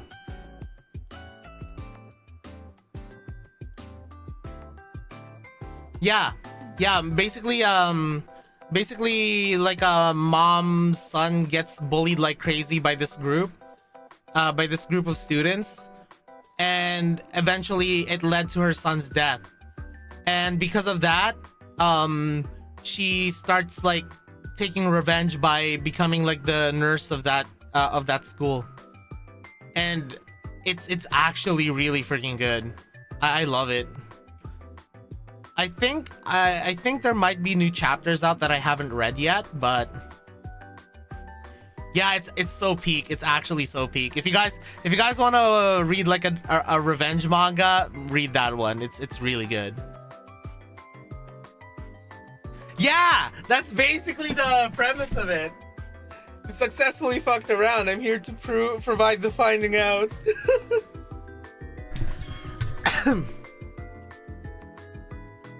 I think the last chapter that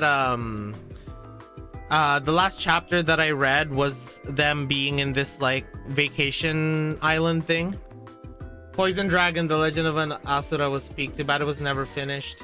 Oh, I've heard of that name before actually. Also, there's another one that I'm trying to think of.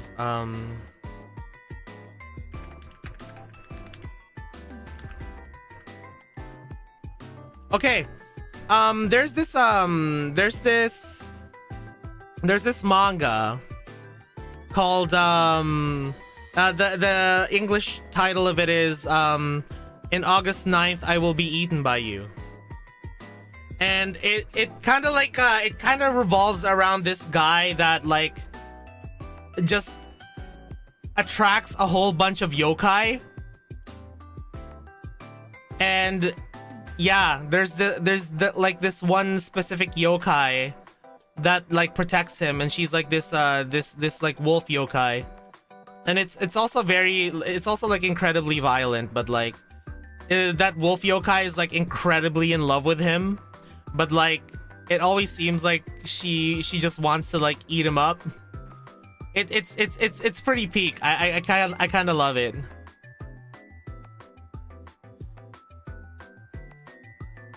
So Wakamo? I mean, hold on, let me grab a picture for you.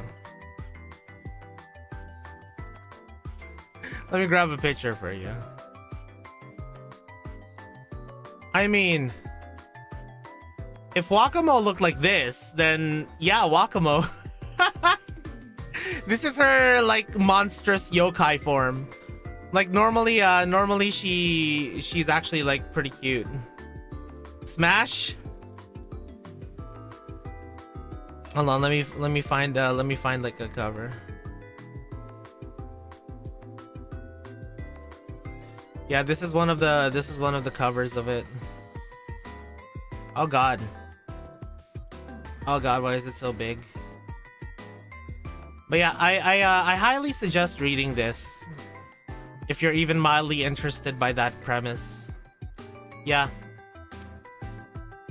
If you guys are mildly interested by that premise, I highly suggest reading this.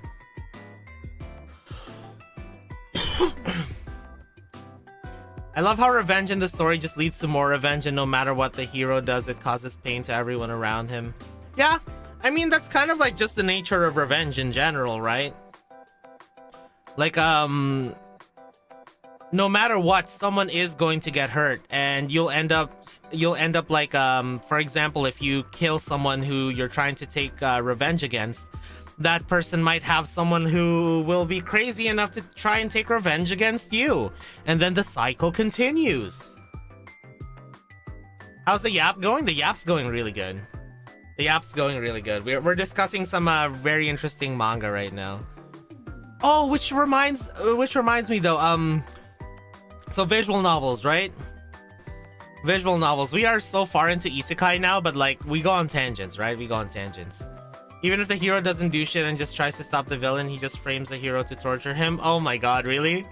Wait, what's this manga called again? Poison Dragon. Yeah. Poison Dragon and the Legend of Asura. I need to read that now. I need to read that. I've only been hearing the title and people saying that it's pretty good. I gotta read this. The villain's sole purpose is to torture the hero and turn him into a revenge-crazed demon. I love that concept. There's one where an MC gets chased by a princess from another world. She tries to isekai him to her world to defeat the demon lord, but on the other hand, the demon lord wants to help him. There's this one really fucking crazy one. Lord of Mysteries. I've seen a few episodes of it.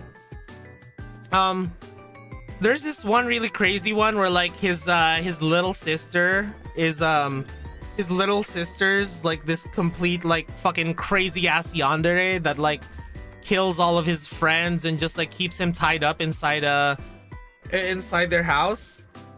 And then and then he gets isekai'd. He gets hit by a truck.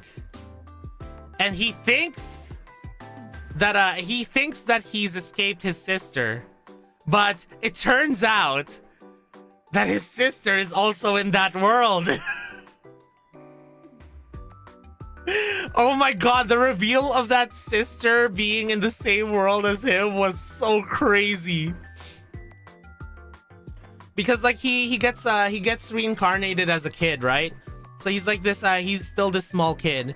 And then his nurse is like really, really nice to him, you know, taking care of him and everything. And then one day his nurse just like takes him to the woods and starts like humming this lullaby. And then he recognized it and she's like, oh, so my suspicions were right. And I'm like, oh shit! Oh my god! It's her! Oh my god, that reveal was actually so well done. I did not expect it. Like, what a twist. What an absolute twist. Man, that was great. Yeah, she got isekai'd before him, and when being reincarnated, he thanks the goddess for freeing her from him, but then she, yeah.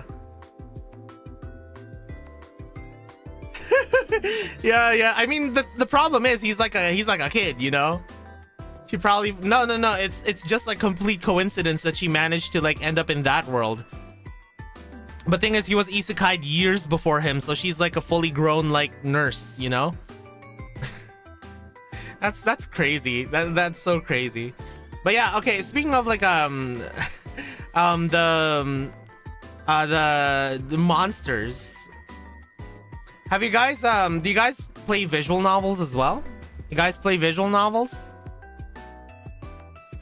Legend of the Northern Blade was also an amazing revenge story that got completed relatively recently. Let me look that up. Maybe I've seen it.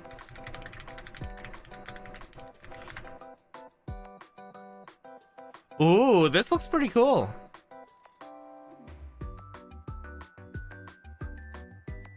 Is this like a Korean thing, like a manhwa? Because it does have that manhwa style to it. Man, because I was gonna say one of my favorite visual novels. Does Blue Archive count FGO Arknight's Azure Lane? If not, then no. I mean, I guess those kind of count as visual novels because a lot of time the main appeal of it is the story, and you do read a lot of it, you know. Red Living on the Edge? Ooh. What is that one? Let's see. Tsukihime, that was my first visual novel. Actually, no. That's my second visual novel. The first visual novel that I played, which I played at a very young age because I thought the character looked cute, so I tried to look for the game that she was from. You might have seen this image before. You guys might have seen this image before. It was kind of spread around the internet a bit. Oh my god, Totono! I love Totono, Milty! Okay, Totono is in like my top 2, tied for number 1. Okay, tied for number 1. If you really, really twist my arm, I guess I would say Totono would be my favorite, but like, it's definitely tied. You know, it's definitely tied with the other one, which I'm gonna discuss in a bit, but I just want to show you this picture. Do you guys recognize this picture? You guys recognize this picture?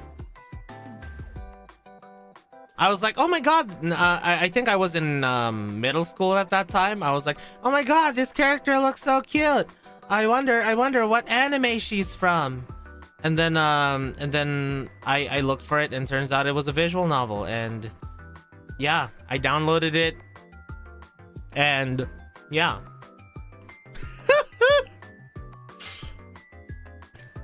I had to hide it from my parents.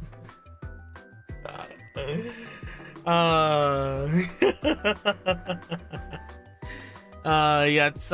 it's from this really old visual novel called Wanko to Kuraso. Yeah, it's it was an interesting visual novel. But yeah, so the other favorite I have is Saya no Uta. You guys have probably heard of that. Which, by the way, with all of the really like violent, explicit like stuff that have been getting animated lately, I'm really surprised that Saya no Uta hasn't been animated yet, considering how popular it is, you know, within the visual novel sphere. Like, it's probably one of the most popular visual novels out there, just when it comes to like disturbing visual novels. I just remember like marathoning it for like 5 hours. Do you remember when Corpse Party got animated? Yeah, I remember that.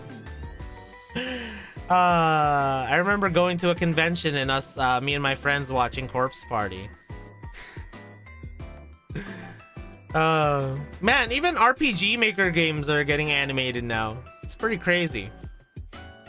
But yeah, do you guys know about Saya no Uta?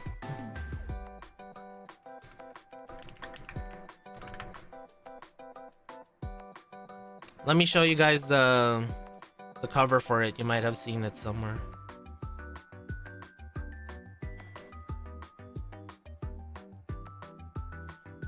All right, there you go. Yeah, Flesh. Yeah, you barely know about VNs and you know about Saya no Uta. Yeah. There's a lot of flesh. Yeah, so I marathoned this game for like 5 hours, like 5 whole hours, and when I got called down for dinner, I was like, man, my room looks so clean. The walls aren't covered in flesh. And I think I really didn't have much of an appetite. Like, one of the endings of Saya no Uta is like the true ending for Saya no Uta is actually like really beautiful if you really think about it. Like, very, very depressing and apocalyptic, but very beautiful. You know? Very beautiful if you really think about it. And the bad ending is also really sad because it kind of proves that, you know, Saya really does love Fuminori. Oh, yeah. Is it worth to check out nowadays? Yeah, Saya no Uta still keeps up as one of my favorite visual novels of all time. It's got beautiful music. It's by Nitro Plus, so you know, expect Nitro Plus stuff. Yeah, it's very good. So I'm not gonna spoil the ending to you because you seem interested in the story and I want you to experience it yourself. Have I played Katawa Shoujo? Yes! Yeah, I have played Katawa Shoujo. Who's my favorite? Ah, fuck. Who is my favorite? Man.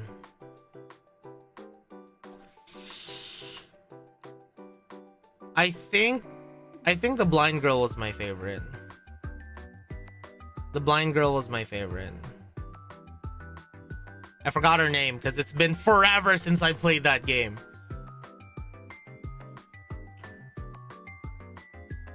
Ooh, Love. Yeah, that one's a classic.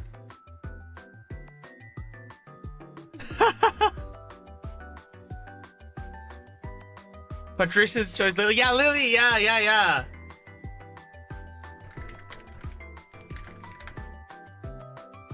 Yeah. It's a very classy kind of choice, you know. There we go, Lily. Yeah. But yeah, she was my favorite. She was the route that I enjoyed the most. Emmy? Hey class! Let's learn the alphabet with Emmy. First is the letter A. You know what else starts with A? She just gives you those eyes. I love that meme. Let me try to find it. Where's that face? There we go. I found the face.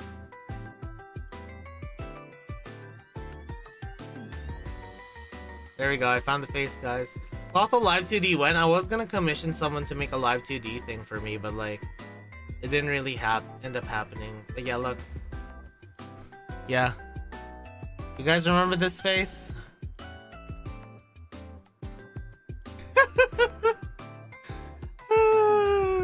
Oh, you know that face? Lemon. The lemon, guys. The lemon. Yeah, the lemons. Oh my god.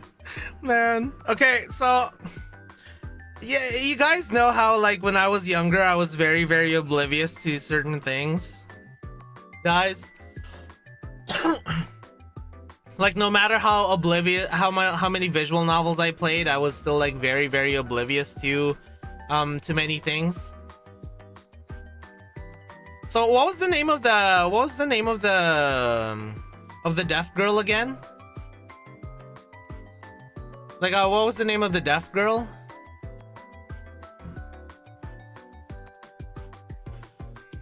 She's in it? Yeah, okay. So in her route, there's that one scene where Misha asks you to comfort her. And I was like, okay, I'm gonna be a nice guy and I'm gonna comfort Misha.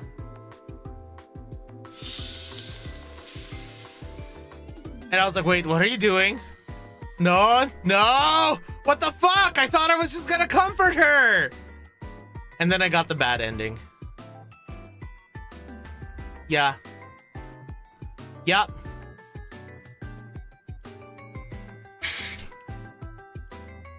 Like, it's so fucking...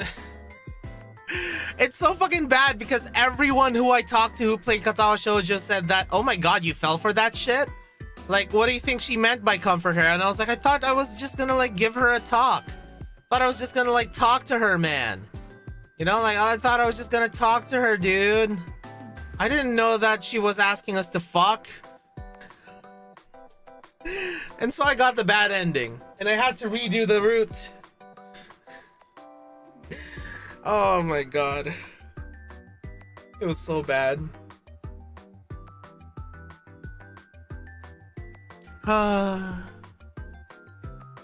Hold on, I need to find a certain OST.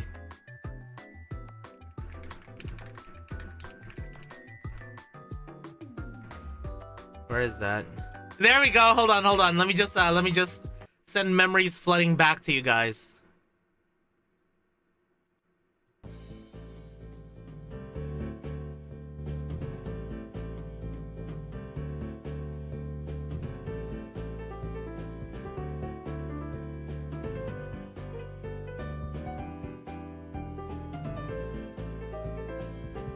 Feet. I think the worst feeling is when the main heroine breaks the fourth wall and yells at you for picking a different girl.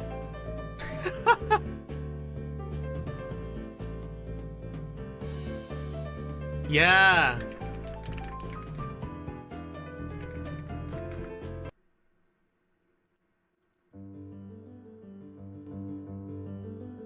It's so good. My god. Should I do like a Katao Shoujo rerun for one of my streams someday? Should I play this game again? Guys, should I play this game again? Just to like relive the memories? Because there is like a safe for work mode, right? Where like it just replaces all the sex scenes with food. I think is how it worked. Oh my god, I need to play an OST, hold on.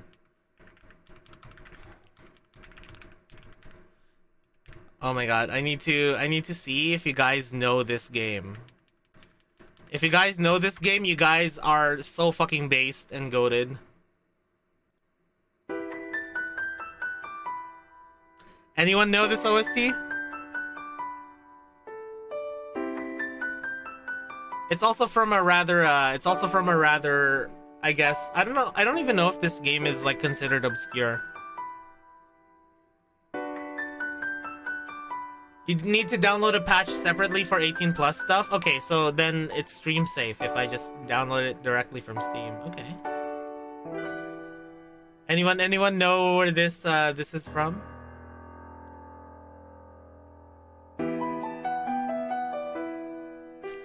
This game has such amazing OST. Okay, so this is from a game called Irisu Syndrome. And what this game is kind of known for is one very infamous like fourth wall breaking scene. Because the whole plot of this is that a bunch of friends are taking a vacation, and one by one the friends start to disappear, you know? And then you slowly find out more and more about the past of this girl named Irisu. And there's one very infamous scene where since it plays on windowed mode, Irisu's sprite just starts like walking across your desktop with a baseball bat and like gets closer and closer to try and kill you.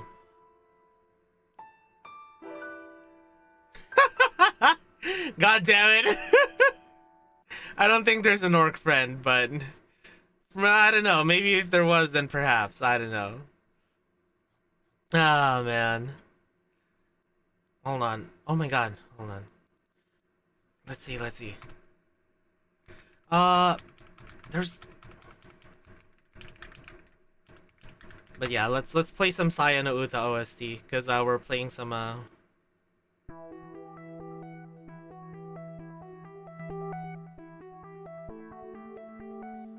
Was it one or the two that I really liked? Ah, I love this one. So good. I remember people using the OST for spooky videos, but I didn't know it was from this game. Yeah. See, I can make these jokes because she's Animator versus animation stickman style. Does she go after your pointer? No, she literally like walks across your desktop like outside of the window, you know? And then she slowly like gets into the window of the game. And then just like and ends up I guess allegedly killing the character depending on the ending you get. But yeah, I really love this music from Saya no Uta because it's like so it's so eerie yet calming, you know? Yeah. But yeah, so Globalized. This is the story of Saya no Uta basically is that there's this guy who gets into a car accident with his family. Yeah, Spooky Serene, yeah. There's a guy who gets into a car accident with his family. And he was the only survivor, but the only way to actually save him was to perform this very complicated brain surgery on him. You know? After he wakes up from the surgery, everything he sees and senses is fucked up. The walls are covered in flesh and blood and guts. Everything smells like it's rotting and horrible. Everything tastes disgusting. Even like the voices of his friends sound like these distorted, like garbled mess that just gives him like an absolute migraine.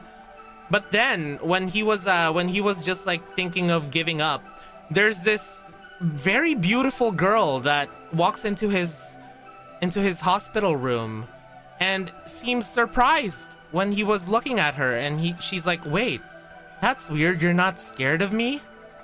Okay, let's become friends. Let's become the best of friends." Yeah. And then he kind of starts to rely on this girl to keep him sane. While things get more and more insane, basically. Like he starts acting more and more insane because his whole perception is distorted. So basically average high school experience plus the girl part. Oh my god, what kind of high school did you go to? Oh man. But yeah, I love visual novels. I remember back then I would just like try to look for the... Okay. How many of you guys were here when I told you about my the origin of me starting to play messed up visual novels?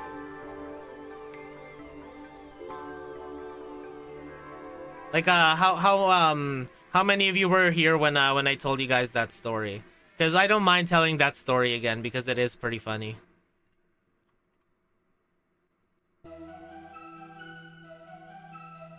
Don't think so? Okay, so if Az hasn't heard it, then I should probably tell the story again.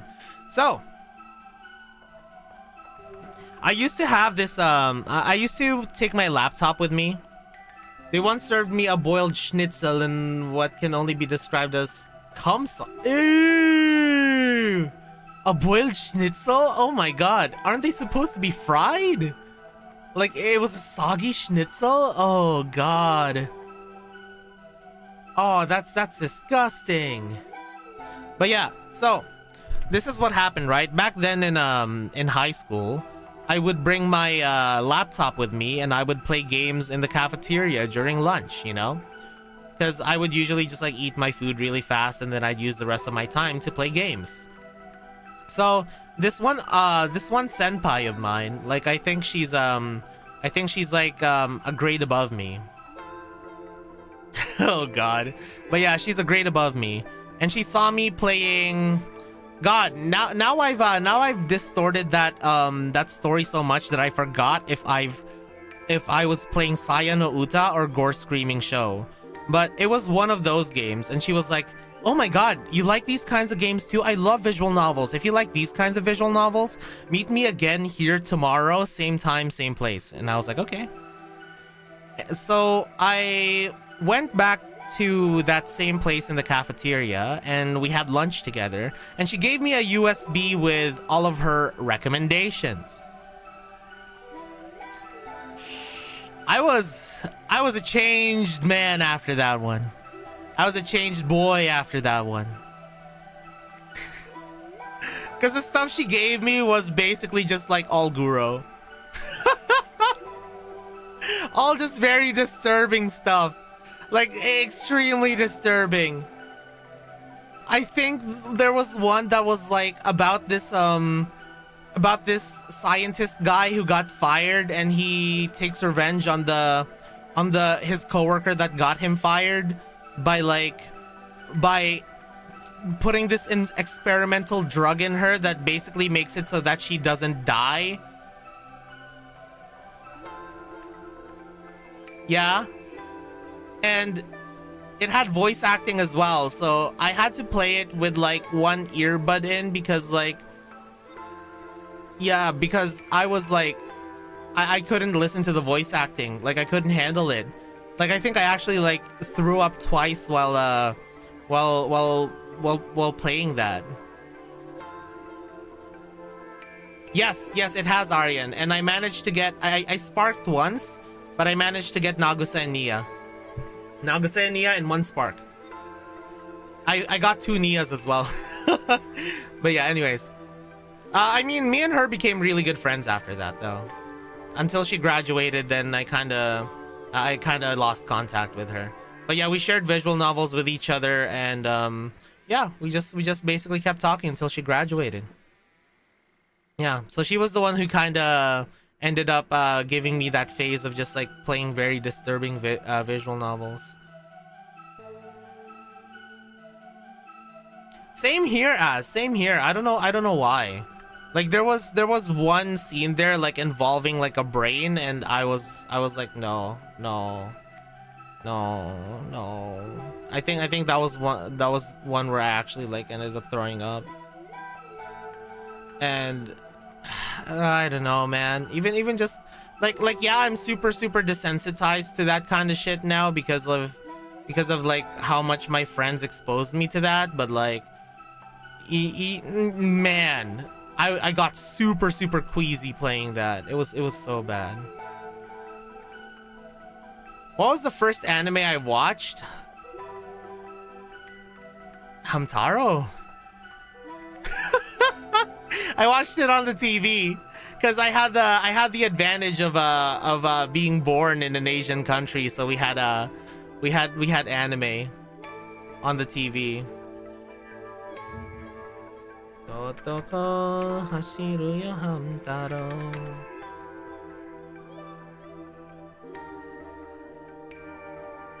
Let me show you a picture of Hamtaro. From the New World. I don't think I've actually heard of that one. Oh god, that's a big picture of Hamtaro.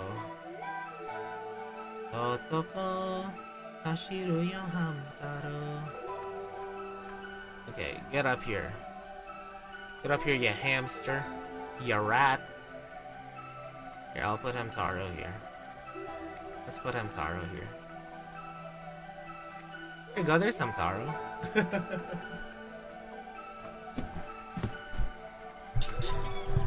I'm just not a fan of gore or snuff, even in series that aren't entirely above it. Knowing about the mommy scene alone is why I won't watch Madoka, even if the fan art is great. I mean, the mommy scene kind of happens off screen though, Hyper. Like it's not that bad. It's shocking, but it's bad. It's more shocking than anything. Fishing anime? Oh my god, I think I know which one you're talking about. I forgot the title, but I remember also watching a fishing anime on TV.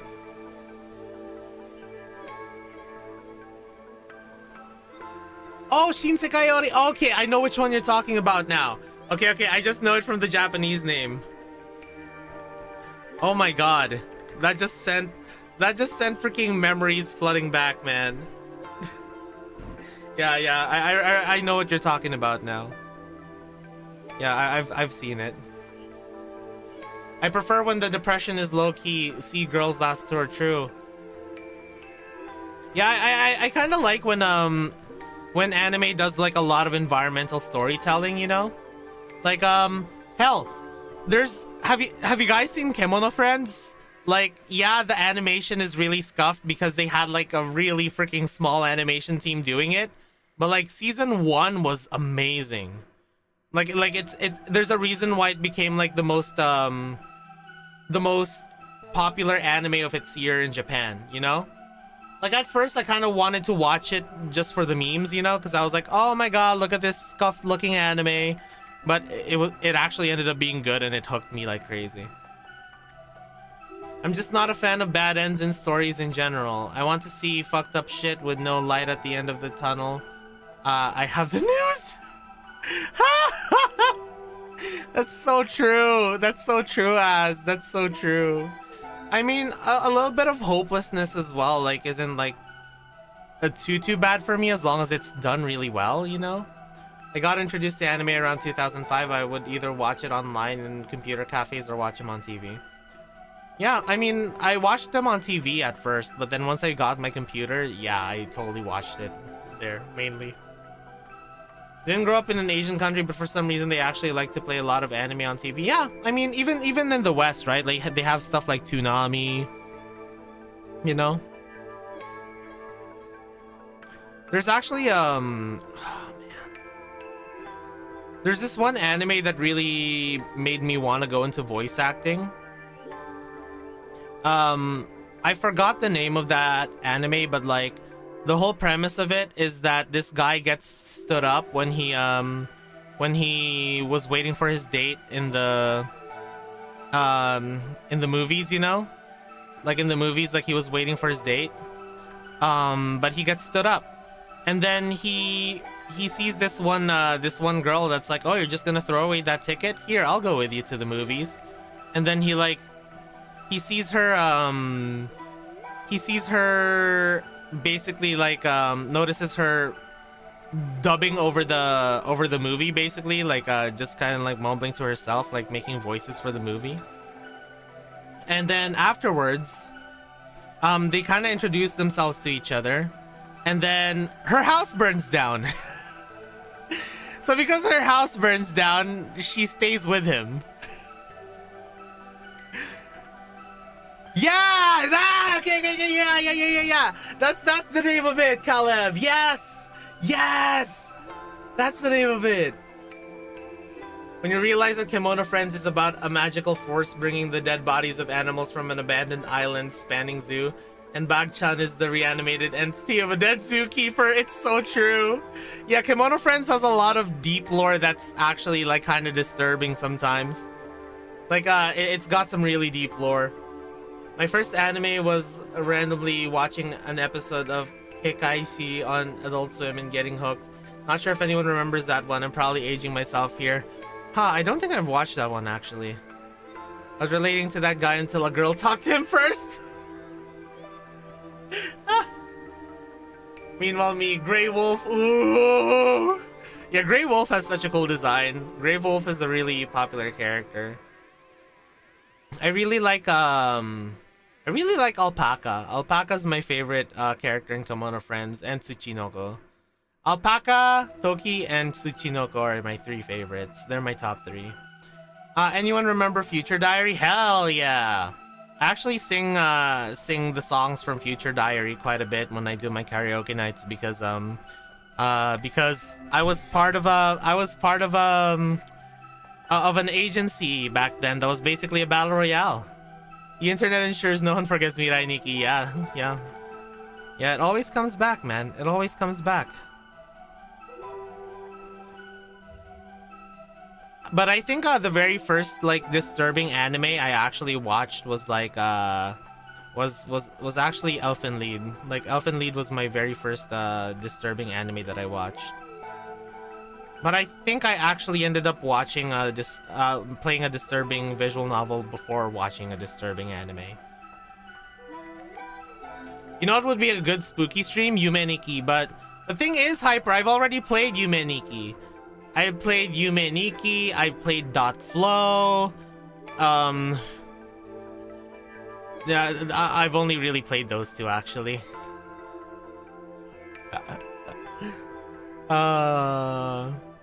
But yeah, I actually like Flow better than Yume Nikki. From the New World was my first very disturbing anime. It isn't that bad, but for a kid it did leave an... Oh yeah. Like hell, when I first watched Elfen Lied, like I couldn't like watch it because it was like too disturbing for me. But you know, because literally you have like heads being torn off of their bodies and like, you know, people's heads blowing up and people being cut up. Your first disturbing anime was a Corpse Party OVA? Oh boy. Oh boy. But yeah. Anyways, like we got super far off of the isekai topic, but I really feel like we had like a really fun discussion today. Anyone remembers when people made theories about Minky Momo being the one behind natural disasters? Ooh. Ooh. Sorry, I had some acid reflux. Oh man. Minky Momo sounds really familiar. I don't know why, but Minky Momo sounds really familiar. Let me look it up. Teachers using cats to hunt students to stand out was a wild idea for me in kindergarten. Here's the isekai thought that's been on my mind lately. Have you ever checked out an isekai and end up wanting to see the pre-isekai plot rather than the isekai story itself? Like an example for me is World's Finest. Yes! Oh my god! Oh my god, yeah, I wanted to see what he was like during his assassin days, you know? Oh my god, by the way, World's Finest Assassin, written by the same person who wrote Redo of Healer. Really good series. I actually really like it. Also, Momo Suzunene's very first voice acting gig, I think. As Momo Suzunene. Did you know that, Az, did you know that? You know Momo Suzunene from Hololive, Nenechi? Nene. Yeah, she's in there. She was one of the orphan girls. Yeah, Nenechi was voiced one of the orphan girls. Yeah. Yeah, she was really excited about it, so I was like, okay, let's watch this episode because apparently this is when she appears. I'm gonna try to see if I can I'm gonna try to see if I can identify where she was which one she voices, and then as soon as I heard the voice, I was like, oh yeah, that's Nene. I know, but thing is, wait, pure Nene? Are you kidding me, Az? Nene's kind of a pervert sometimes. She's kind of an Oji-san sometimes, Az. Nene's not pure. What are you talking about, Az? Yeah, I was gonna say.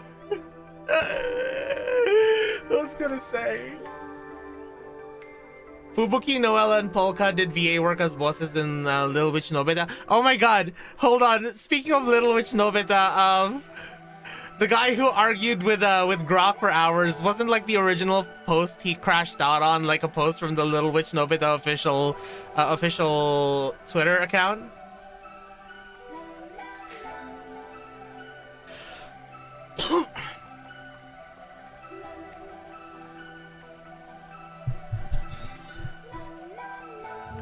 Yeah, it's from the official Twitter, yeah. Very based. Oh my god, you know this, you know a manga that had like such potential, but like, I don't know how to feel about the ending of it. I really don't know how to feel about the ending of this manga.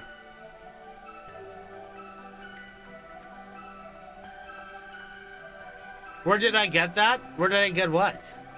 Bear but bunny. So, where did I get that beautiful smile? I was born in it, baby. It's called Anasatsujin. So, what it is, it's this guy like basically tries to Minecraft himself using like a belt, but it like falls off and breaks a part of his wall. And he starts like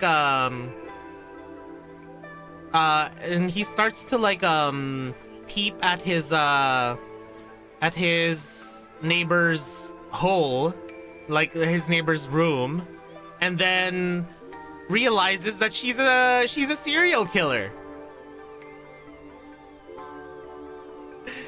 And eventually they get into a relationship. It's pretty interesting.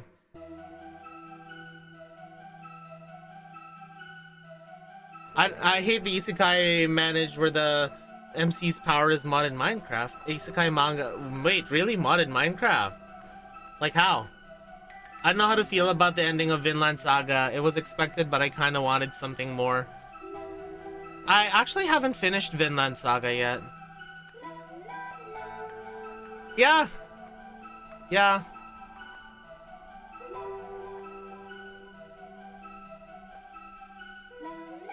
But yeah, you're gonna spoil it. I don't know if I'm gonna, I might pick up Vinland Saga again, who knows. So it turns, into the Imatsup SFM where a spy is cleaning up his crime scene while talking on the phone, basically. Ah, his power is Steve. Finish that manga? Yeah, I will, don't worry. I'll finish Vinland Saga one day. Man, I don't know why, but like at some point I had this like one random shower thought where I was like, you know what would be kind of interesting? Uncle Roger gets isekai'd, and then his power is to punch people so hard that they turn into MSG. And whenever he beats an enemy, he just his catchphrase just goes, so weak, so weak. God, I hate myself. I hate myself for that.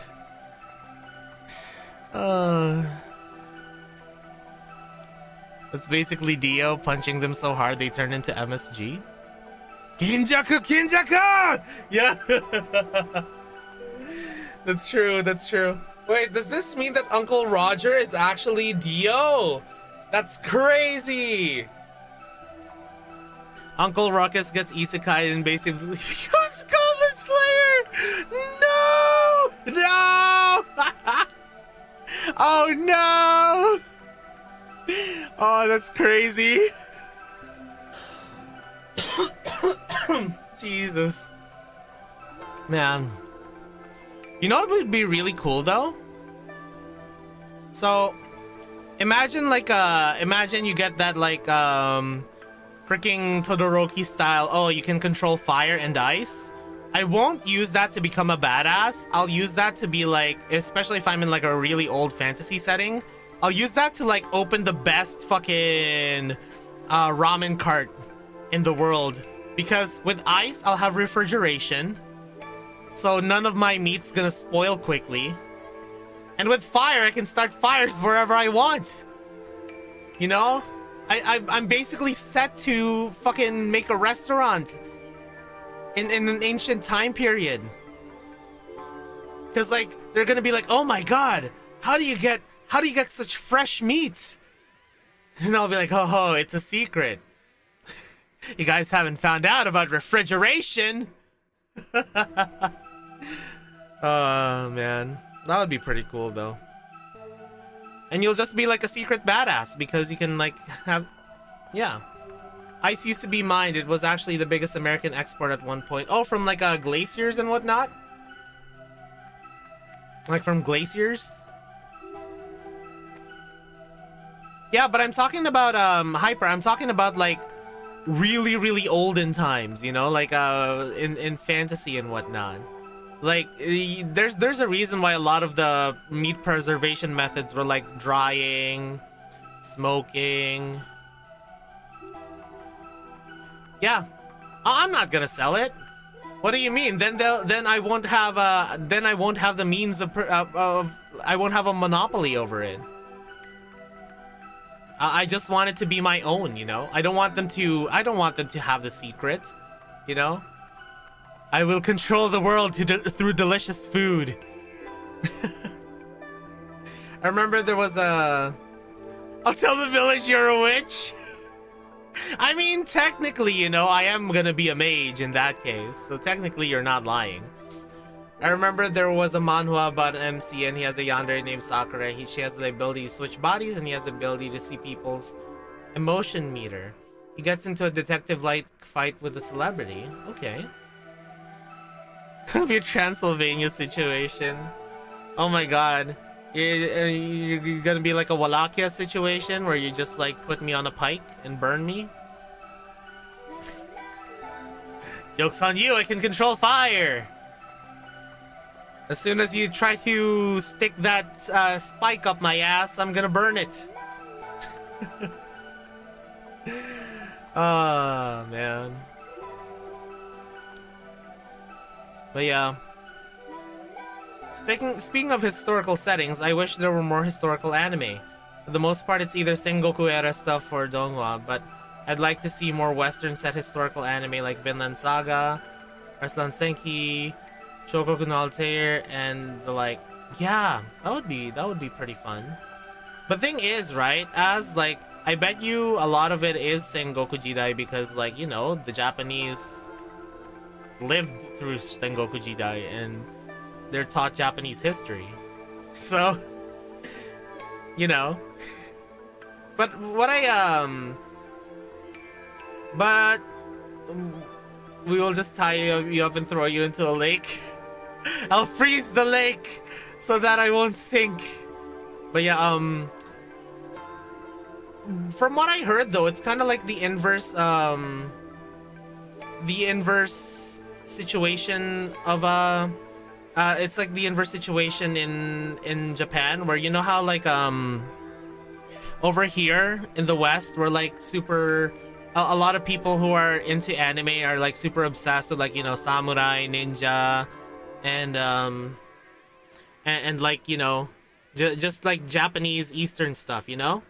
But like apparently in Japan, like they're very, very interested in, like, you know, Western fantasy, you know, like knights, broadswords and whatnot, like armor like that.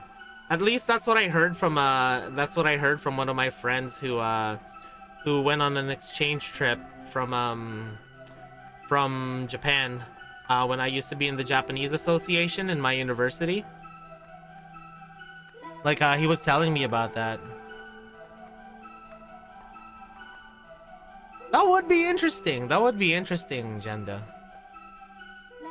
Yeah, exactly. Yeah, the European style fantasy trope. It's really popular in anime and manga. That's why so many fantasy series have like that, you know, medieval European style instead of it being like, you know, Sengoku Jidai.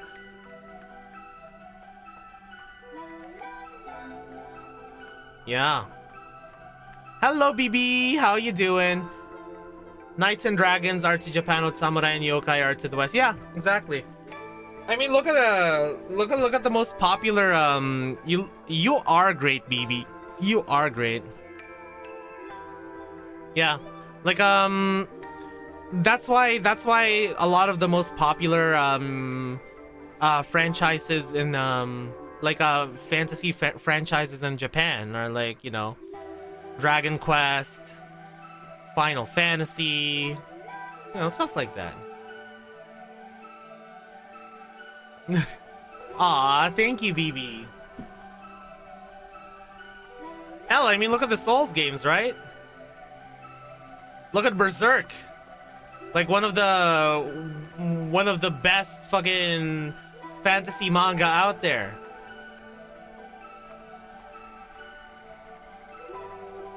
I wonder how much of that is Dragon Quest's influence on everything that came after. I mean, you could honestly say the same thing with the West's interest in samurai and ninja, right?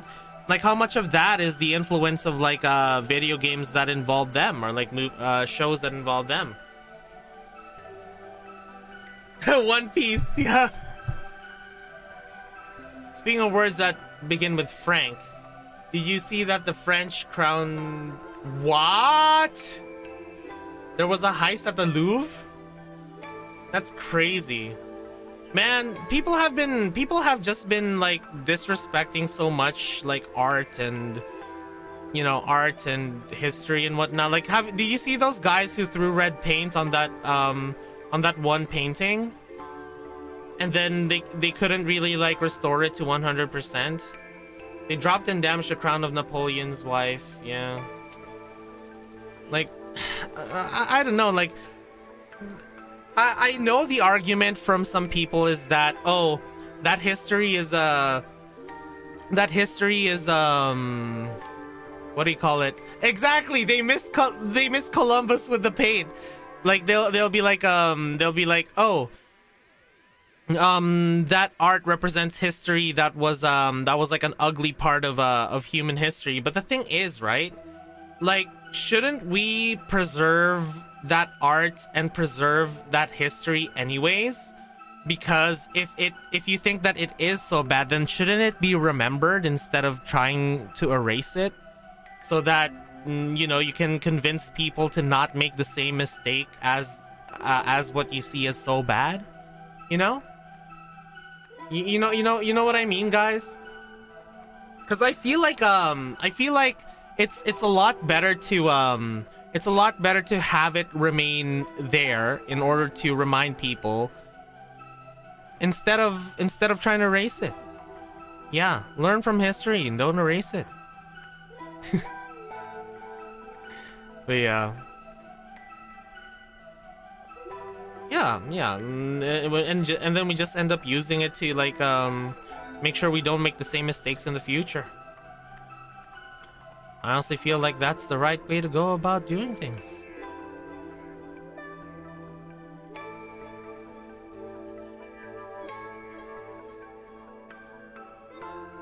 Oh my god, what's with this watch streak thing?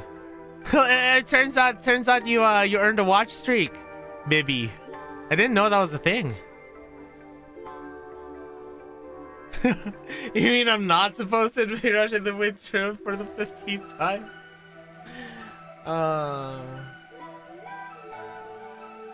Yeah. No, I didn't know that the watch streak was a thing, BB. Like, I didn't know that that was a thing.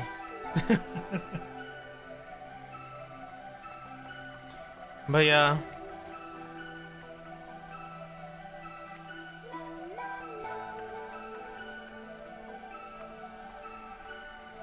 Yeah, cause that didn't used to be a thing. I mean, there's people here that basically get on every single stream that I do, so I haven't seen the watch streak.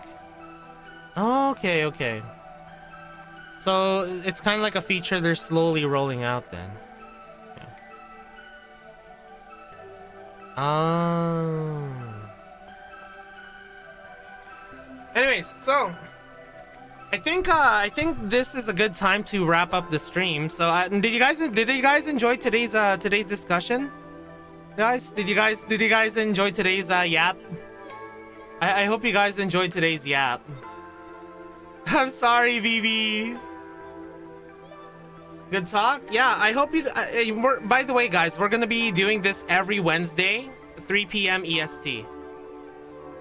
Do we have a theme for next week? Huh. I wonder what we should do for next week. Like, what theme should be discussed next week, guys? Like, do you guys have any ideas?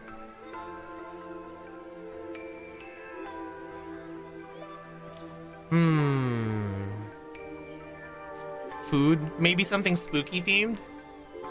Yeah, we could, you know what? Let's see, what day is Wednesday? Yeah, Wednesday is the 29th. I think a Halloween theme would be really good for that. So maybe we should talk about everything spooky, everything related to Halloween, which could be food, you know? Like basically anything that's everything that's Halloween. Non-stop Nut November. But yeah, okay, so next week the theme will be Halloween. So the next stream is gonna be tomorrow at 3 p.m. because I finally fucking fixed my my blue archive, and we are going to be playing Decagrammaton. Let's raid into who are we raiding into? You know what? Let's raid into Kivi.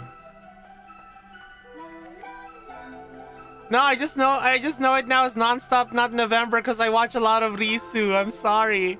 It's Risu's fault. It's that damn squirrel's fault, okay? I love Risu. Thank you for the hydrate, Asbestos. Okay, so let's say our raid message will be mocktails, mixers, ice. The cuddles real nice. Ow! There you go, because Kibi hates it when I when I reference that. All right, yeah, see you tomorrow, guys. So yeah, tomorrow Decagrammaton. Thank you for joining today's chat. I had so much fun. I'm actually really loving these yapping streams. I'm really glad that I ended up bringing them back. So yeah, I'll see you again next time. And again, thank you for everyone that recently joined the Melodite army today for our yapping stream. We're 10 follows away from 1K. Once that happens, I'm gonna do a stream just like discussing with you guys like what you guys want for like a 1K special, okay? Anyway, see you guys. Otsuklo. Bye bye.